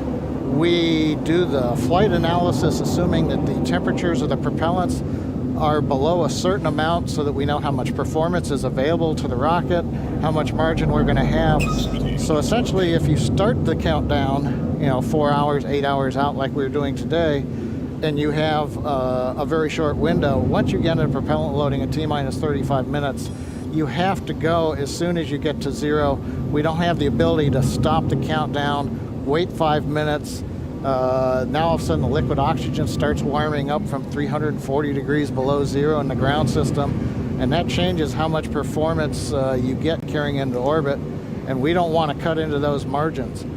Now, if we had had something like a 4-hour window, which some communication satellites have, we could actually get down to almost 0, hold the count, detank the Falcon 9, wait a while, it takes us about an hour and a half, reload a whole new batch of cold liquid oxygen and fuel from the big storage tank that we've got there at Pad 39A, and try to launch again.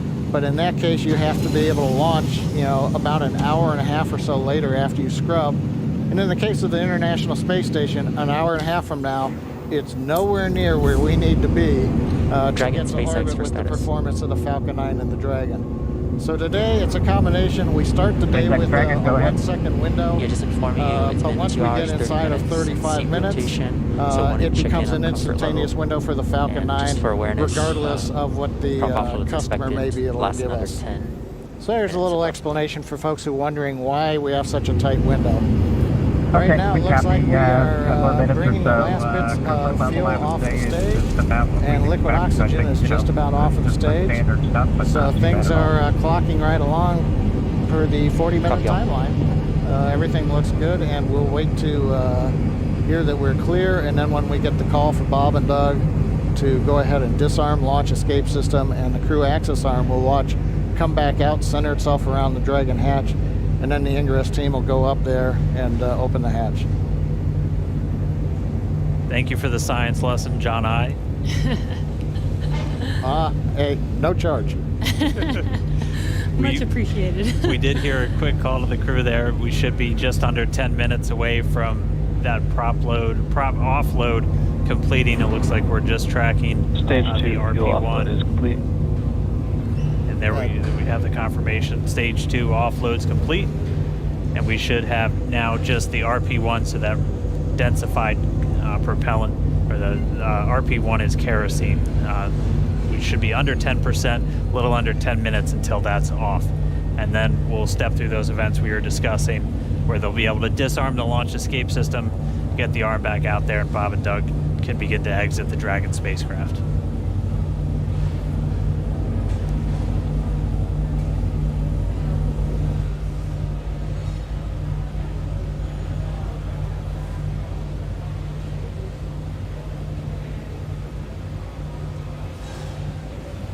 still not the friendliest skies in the background. That is Florida, though. The weather is constantly changing over there, which is why we always have to keep an eye on it through every single launch that we have out there. Bob and Doug are patiently waiting. As you can see, that is a live view of them on the Crew Dragon vehicle as they're waiting prop offload to complete. Second stage prop offload is complete. We are just waiting on first stage to Stage complete. 1 LOX offload is complete. Waiting on stage 1 fuel in roughly 5 minutes or so. And again, the launch escape system is still armed.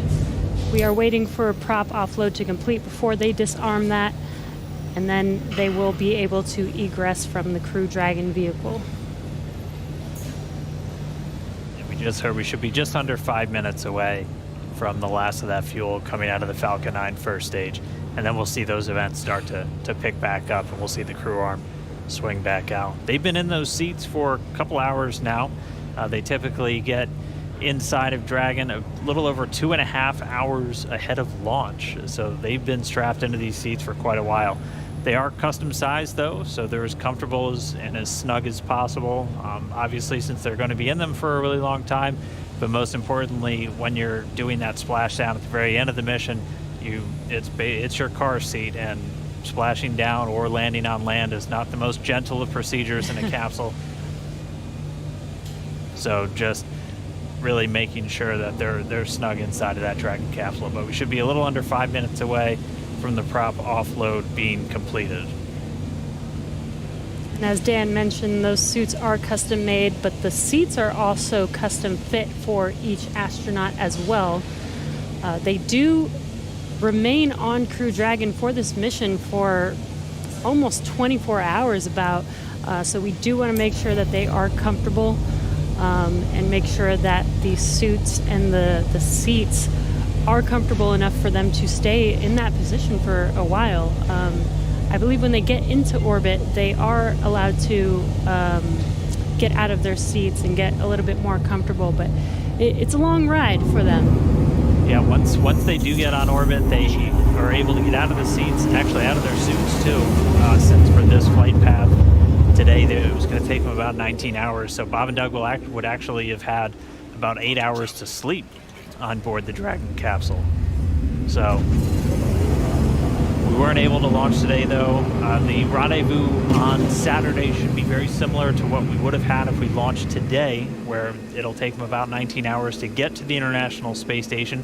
So they'll launch, and they'll have a number of different events that we'll be able to walk you through, including manual piloting of Dragon, and just really putting the spacecraft through all of the paces before it arrives at the International Space Station. Because again, this is a test flight, and this is this last test before we certify the Dragon spacecraft for regular crewed flights, which will just be bringing up those long duration, 6-month, maybe even a year-long missions. Right.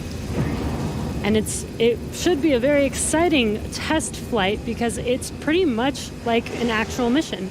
When Bob and Doug get on the station, they will be performing some research while they're up there, performing tests and doing some final things for this demonstration mission. But I mean, just for right now, we are just going to continue to stay with them until we see them come out of Dragon, because the launch escape system's still armed while we wait for this propellant offload to complete. That's just done as a safety measure. Anytime you have rocket propellants beneath you, you want to make sure that we have a good way for them to get out of the way.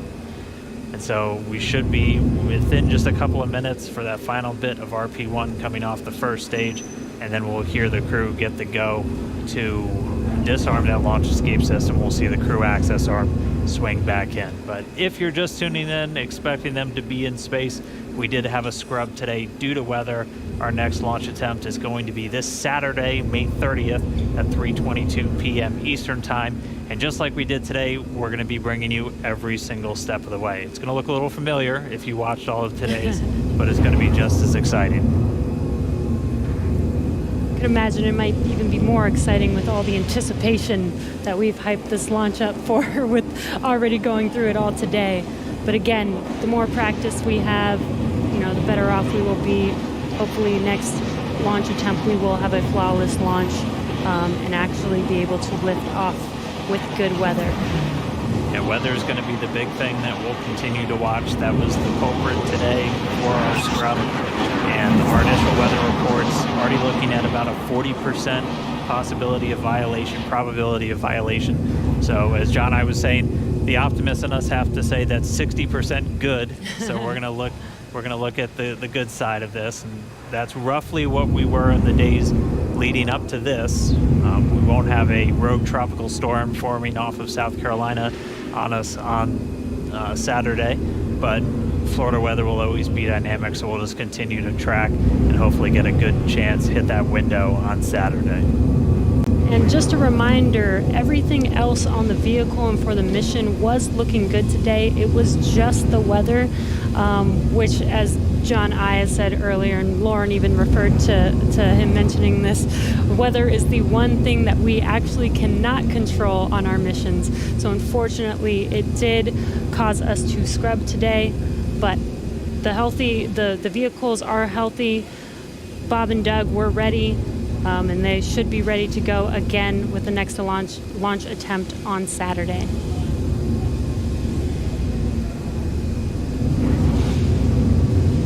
Just looking at our data, it looks like that RP1 is just about all out. So we'll just kind of stand by for a few more moments. Hopefully we get that call soon, John I. Yeah, I was going to, while we're waiting to hear the call that the last percentage of fuel is off, I was going to comment on Jesse's discussion about it was just the weather. I think during this countdown, there were more words said about the weather than everything else. Uh-huh. I'm listening right now to a weather discussion in the background. Yeah, and again, for people wondering if we knew that we did have bad weather, even from this morning, again, we do monitor this all the way down to the final minutes of the countdown. And with Florida weather being pretty sporadic, sometimes we have even hurricanes coming through or bad weather coming through and passing 20 minutes later and having good weather for a launch. So this is why we continued to attempt to launch today, but unfortunately 4T0 today, weather was not on our side. Yeah, and Jesse, this is John again. I dropped off to listen to a weather discussion. They were just giving the times. The lightning rule went green, so we could have gone without a lightning concern. The attached anvil rule cleared, but the field mill rule is expected to clear at 58 minutes after the hour. So that's another 4.5 minutes from now. So we were close, but we needed about 25 minutes later launch time. It does remind me, at risk of offending some people, but the old saying that says it's better to be on the ground wishing you were flying than flying wishing you were on the ground. Yes, definitely. Safety first, always, and making sure that when Bob and Doug do fly, they are flying safely and as planned. So again, this is standard procedure for us to make sure that they do have a safe flight to the International Space Station. All right, well, for now, we're just continuing to stand by, expecting the call that all of that prop has now been offloaded from Falcon 9. All right, venting vehicle tanks to nominal TPC set points for crew ingress.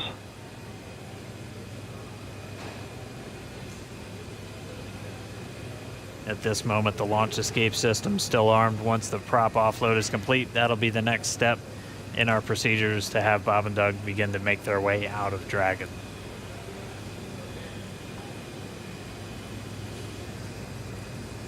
LD, countdown 1. LD.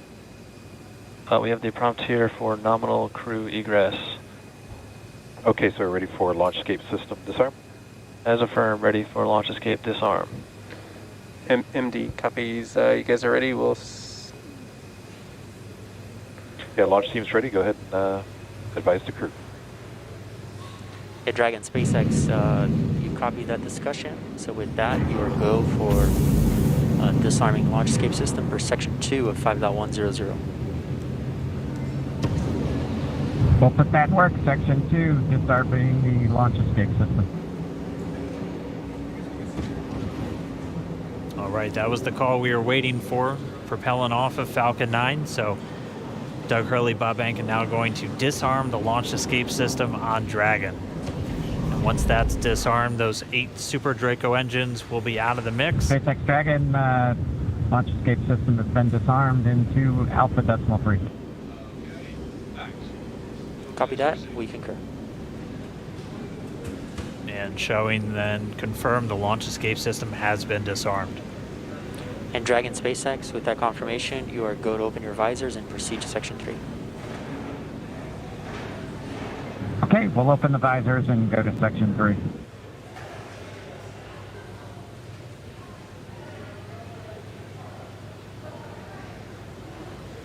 As you heard and you can see, Bob and Doug can now open their visors and get ready for exiting the vehicle. Again, they kept their visors on while the launch escape system was armed, while prop offloading was continuing, and that is just to make sure that they are safe. Now that there is no more propellant on any of the vehicles, they are safe to have disarmed the launch escape system and now are getting ready for that crew arm to swing back, the hatch to open, and for them to egress. SpaceX Dragon with an update. We're holding in 3.4 and we're ready for seat rotation when you are. Copy that. We'll wait for the closeout team to open the hatch and verify clearance, and then we can execute seat rotation.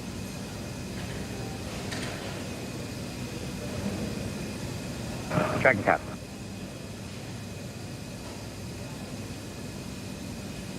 And there's that crew arm swinging back towards Dragon. Once that crew arm is in place, they will be able to open the hatch on Crew Dragon.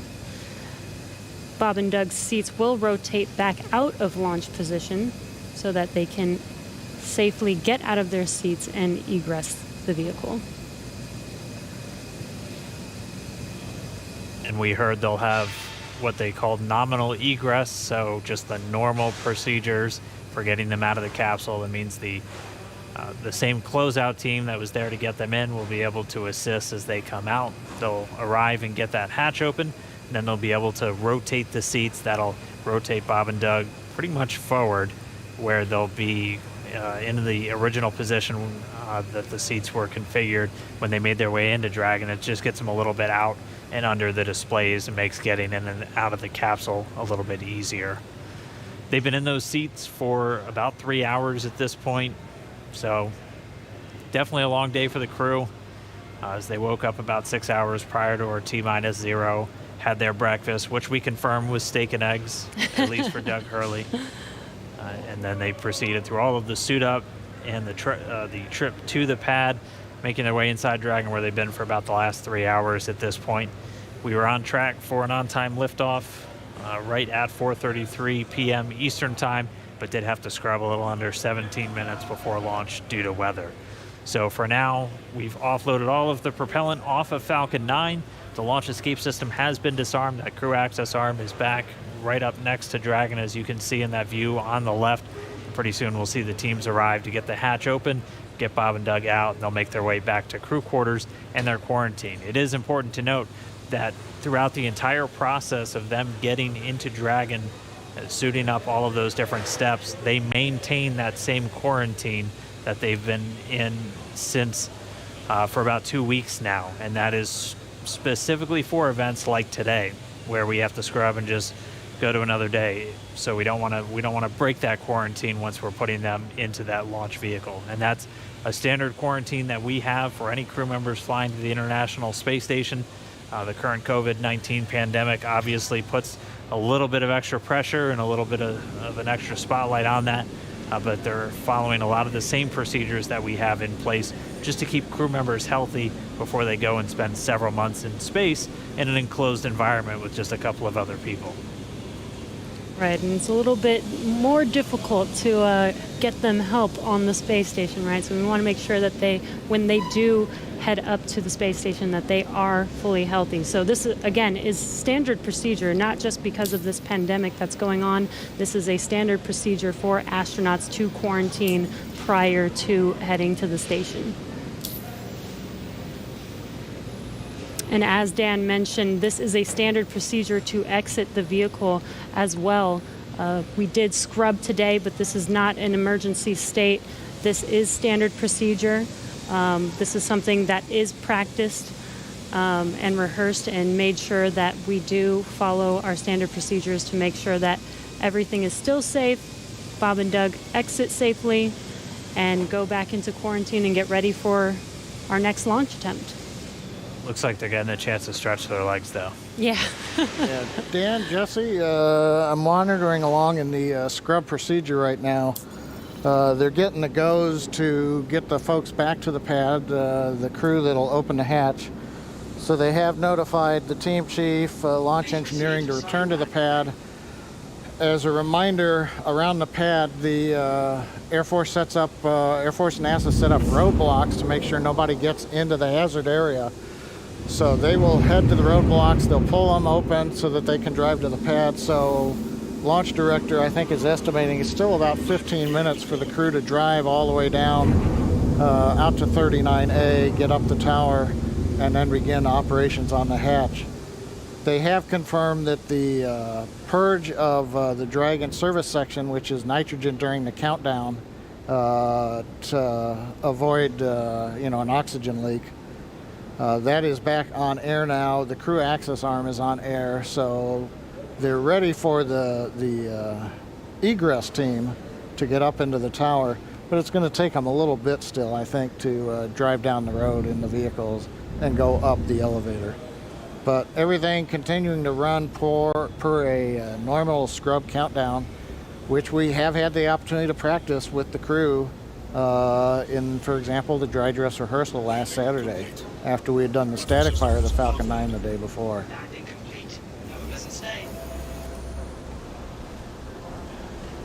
And I've been seeing a few questions, people asking why aren't we just trying to launch tomorrow? As John and I was talking us through, there's some very specific times you have to identify when you're going to be able to link up with the International Space Station. You'll only have so much fuel, which can only generate so much energy to make sure you're going to intersect with the station, which is flying at over 17,000 miles an hour. So you're hitting Dragon one bullet SpaceX with another comms. bullet. Some of our other launch attempts are able to make it Go to ahead. station, but have much longer Yeah, Dragon, times. to prevent us from losing comms, we're going to be switching to umbilical at this time. I'm going to be unmerging Countdown 1, but we'll keep you updated here on Dragonground. Okay, yeah, we see the Cedrus countdown with a little over 3 minutes. We'll stand by for your next call on umbilical. Copy. The crew getting a call, they're just going to reconfigure some communications. But as to why we're not launching, say, tomorrow... And core and Countdown 1 loops are merged.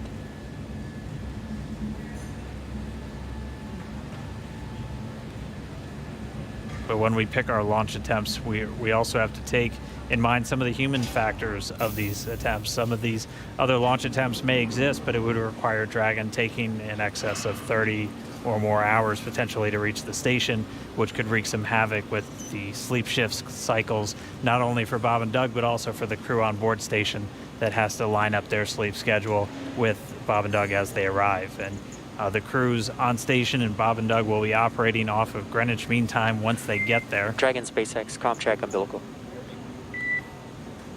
SpaceX Dragon loud and clear on umbilical. Copy, have you the same. Still getting good comm between the crew and the core here in Hawthorne. But really, just to sum it up, we pick our launch attempts for a number of reasons, not just can we make it to the station, but just how long is it going to take to get there. And that's why Saturday is going to be our best option. We're going to be targeting that one at 3:22 p.m. Eastern Time for our next attempt. And it'll be a little over 19, maybe a little over 20 hours until we actually arrive at the space station, if we're able to get off the ground on Saturday.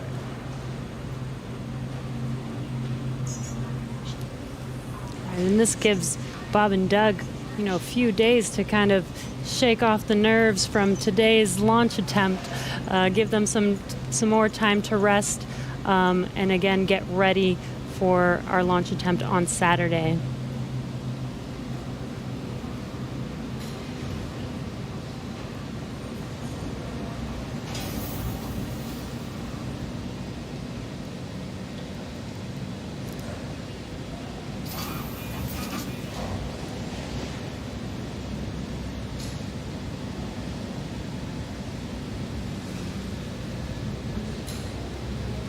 And if you're just now joining us, we did scrub our Demonstration 2 mission today.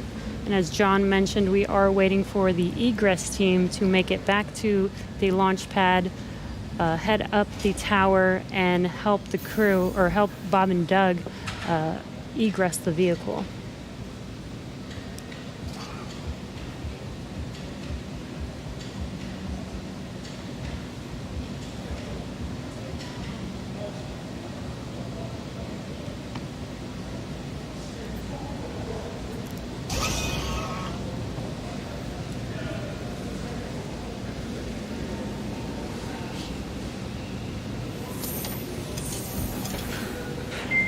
Dragon SpaceX for closeout team status. Go ahead. Yeah, the closeout team has arrived at the pad and they are proceeding to the White Room. Copy that. You heard that call out. The egress team is at the pad and are proceeding to meet Bob and Doug in the White Room, where they can open the hatch and help them exit the vehicle. Yep, and we'll continue to stick with Bob and Doug until we see that hatch get open and them start to make their way out. And then they're going to, and there we can get some views once more back at the pad. You can see that egress team moving back in. They were wearing the black clean suits that we saw as they were helping Bob and Doug get into the Dragon just several hours ago. They're now going to get on the elevator, make their way back up, down the crew access arm, and then we'll get that Dragon side hatch opened. And as we saw earlier, this is a very tall structure, but that elevator is pretty quick there. So we saw them enter the bottom of the tower. It should be a very short time before they make it to the top and are able to get to the White Room and open the hatch for Bob and Doug.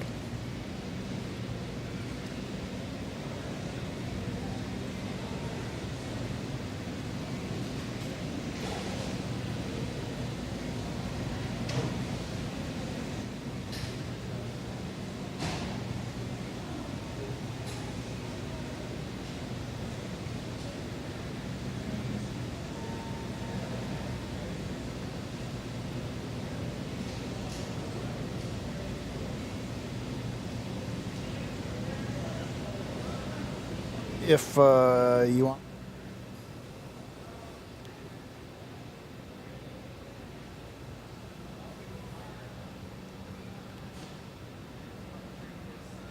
And it should just be a few more moments. We'll see that closeout team make their way back into the crew access arm and down the hatchway. And again, if you are just now tuning in, we did have that scrub just about a little under 17 minutes before launch. Our next launch attempt is going to be this Saturday, May 30th. At launch time, it's going to be another instantaneous launch time. It's going to be 3:22 p.m. Eastern time over there in Florida. And assuming an on-time launch, it'll be a pretty similar flight that we were looking at today, where it'll be roughly about 19 hours before they make that initial contact to the International Space Station. They'll get on orbit, execute a series of 5 different burns to gradually raise their orbit until they're just a few hundred meters below the station, and maybe a few kilometers behind, and then they'll do all of the final approach initiation maneuvers. And by that point, the team here in Hawthorne will be working very closely with the team down in Houston in the International Space Station Flight Control Room. Weather for Saturday still not ideal, but it's roughly what we started out with today, where we have about a 40% chance, possibility of violation and it'll be tracking a lot of the same issues with cumulus clouds and potential precipitation. We'll also be keeping an eye on all of the downrange weather. Oh, it looks like we're seeing some people start to make their way into the crew access arm now, so we should see them get that Dragon side hatch open in just a few minutes. But as a reminder, we'll be looking at weather around the launch pad and weather downrange in their flight path on the way to orbit, and that's always checked just in case they have to do any kind of emergency maneuver and land down in the Atlantic Ocean. We will be making sure that the weather is at acceptable levels all the way until they're into space. So you can see the team coming down now. Should see the hatch open momentarily, and then we can begin to get Bob and Doug out of the Dragon spacecraft.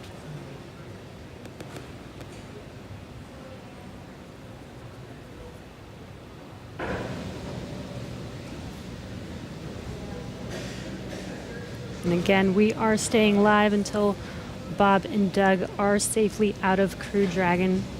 You can see on your left-hand screen the team getting ready to open the hatch for them and help them out of their seats.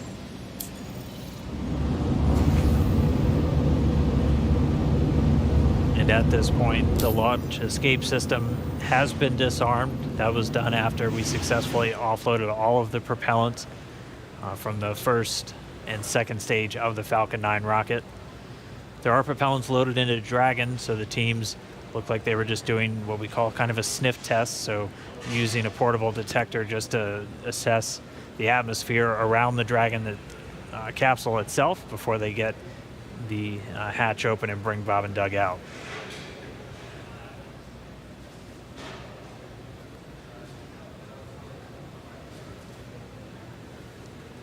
All of this is standard safety procedures for egressing the vehicle. This is to ensure the safety of the crew as well as Bob and Doug. Dragon SpaceX for status. Go ahead. Yeah, the closeout team is at the White Room. They are configuring the crew arm for egress, expected to take no earlier than 10 minutes. Okay, 10 minutes. Thank you.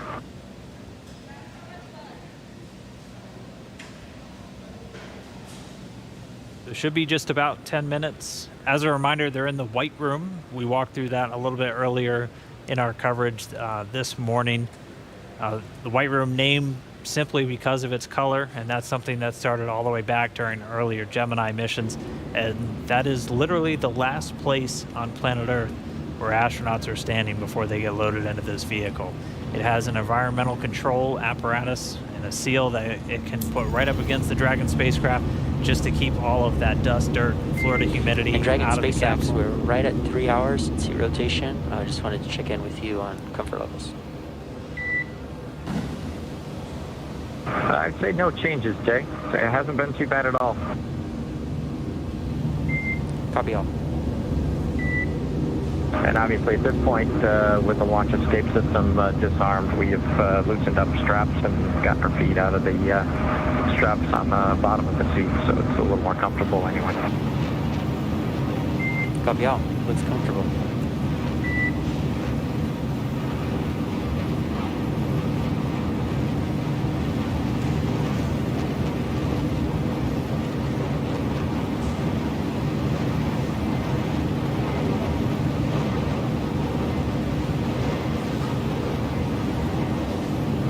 Right now, the closeout team just going to take a couple of minutes to configure the White Room. They'll set up a seal between it and the Dragon spacecraft just to make sure we're not letting anything from the surrounding environment get into that spacecraft, which is kept very pristine, obviously, for the crew members once they're inside. They have a small bridge that just connects the crew arm to the capsule itself, sure they have a nice clear path for their entrance and exit from the spacecraft.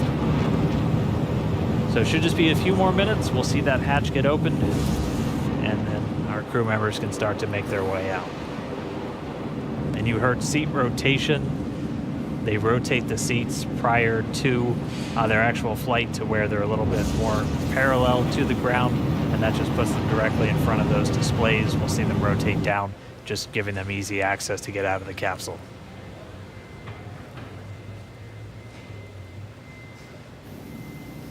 And as Dan mentioned, we want to keep FOD out of the capsule. FOD is foreign object debris, so that's basically anything that does not belong inside of the vehicle. So not just like dirt and dust, but just anything that was not meant to be inside of there should not be there. So we are doing everything as a standard procedure to make sure that we do keep FOD out, especially since this is going to be another attempt and another opportunity for FOD to enter the vehicle. As they're exiting, we still make sure that we keep everything basically like a clean room.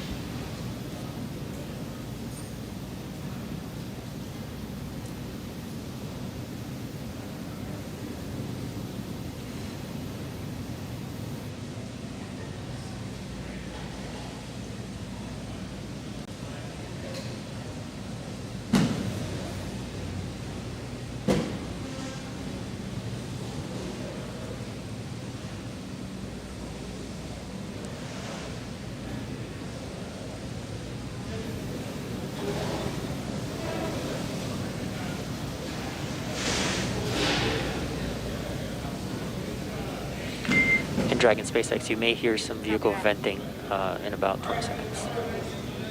Copy.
Please proceed to assigned landing bay.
John Isberger here with the webcast desk in Hawthorne, California.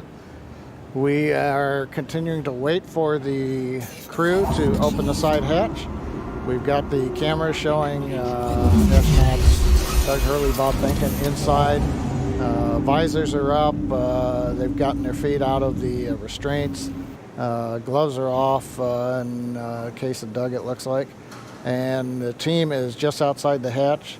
They're going through the sequence right now, make sure pressure checks are all good, make sure there are no concerns with gases, be it the propellants of the vehicle or just nitrogen gas that we use as a purge. Currently we are coming up on about 50 minutes after the planned T0. To just reiterate what Dan and Jesse have been talking about earlier, we had a good countdown. I had a lot of fun saying there were no issues on Falcon 9 or Dragon of a technical sort. The range was ready to support. The downrange weather looked good in case Dragon had to make a unplanned abort splashdown in an escape maneuver somewhere in the Atlantic. And we even had the, once we get on orbit, in case Dragon had to re-enter and come back early, the weather was good in the Pacific in case it had to come down. So everything was looking our way, except Mother Nature, the weather. It's Florida, and we got into the back end of the tropical storm that has now gone ashore in the Carolinas. But unfortunately, that left everything disrupted just enough to where we violated several of the weather rules, and we did not have enough time for them to go green. Green meaning where the range says conditions are clear and you are all right to launch. We were still red on those rules, and that was the end of the countdown for the day. Again, we scrubbed at T-minus 16 minutes, 54 seconds.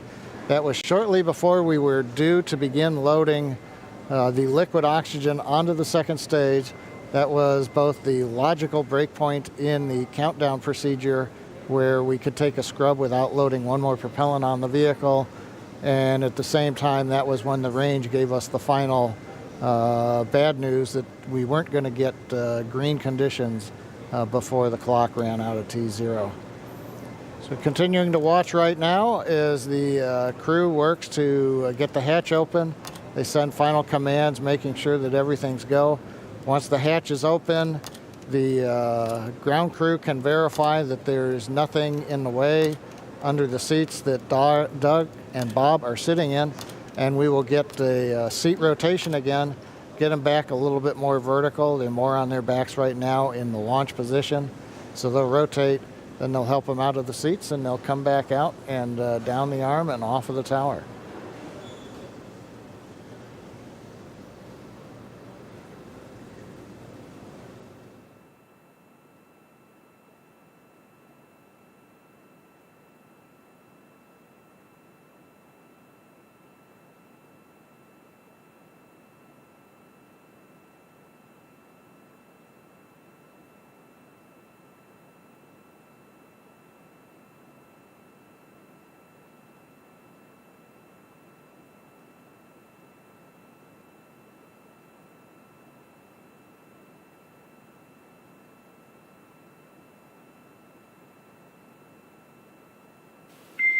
Dragon SpaceX, for status, it looks like the closeout team is inflating the hatch CO, the arm CO right now. Okay, yeah, we can see some folks outside the window.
Well, we managed to find our way to Area 18 with the Merlin, so that's an accomplishment.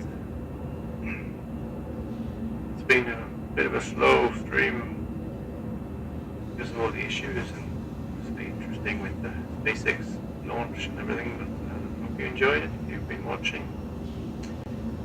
The SpaceX crew is about to exit the craft, and it's time for me to end the stream. Thanks for watching. See you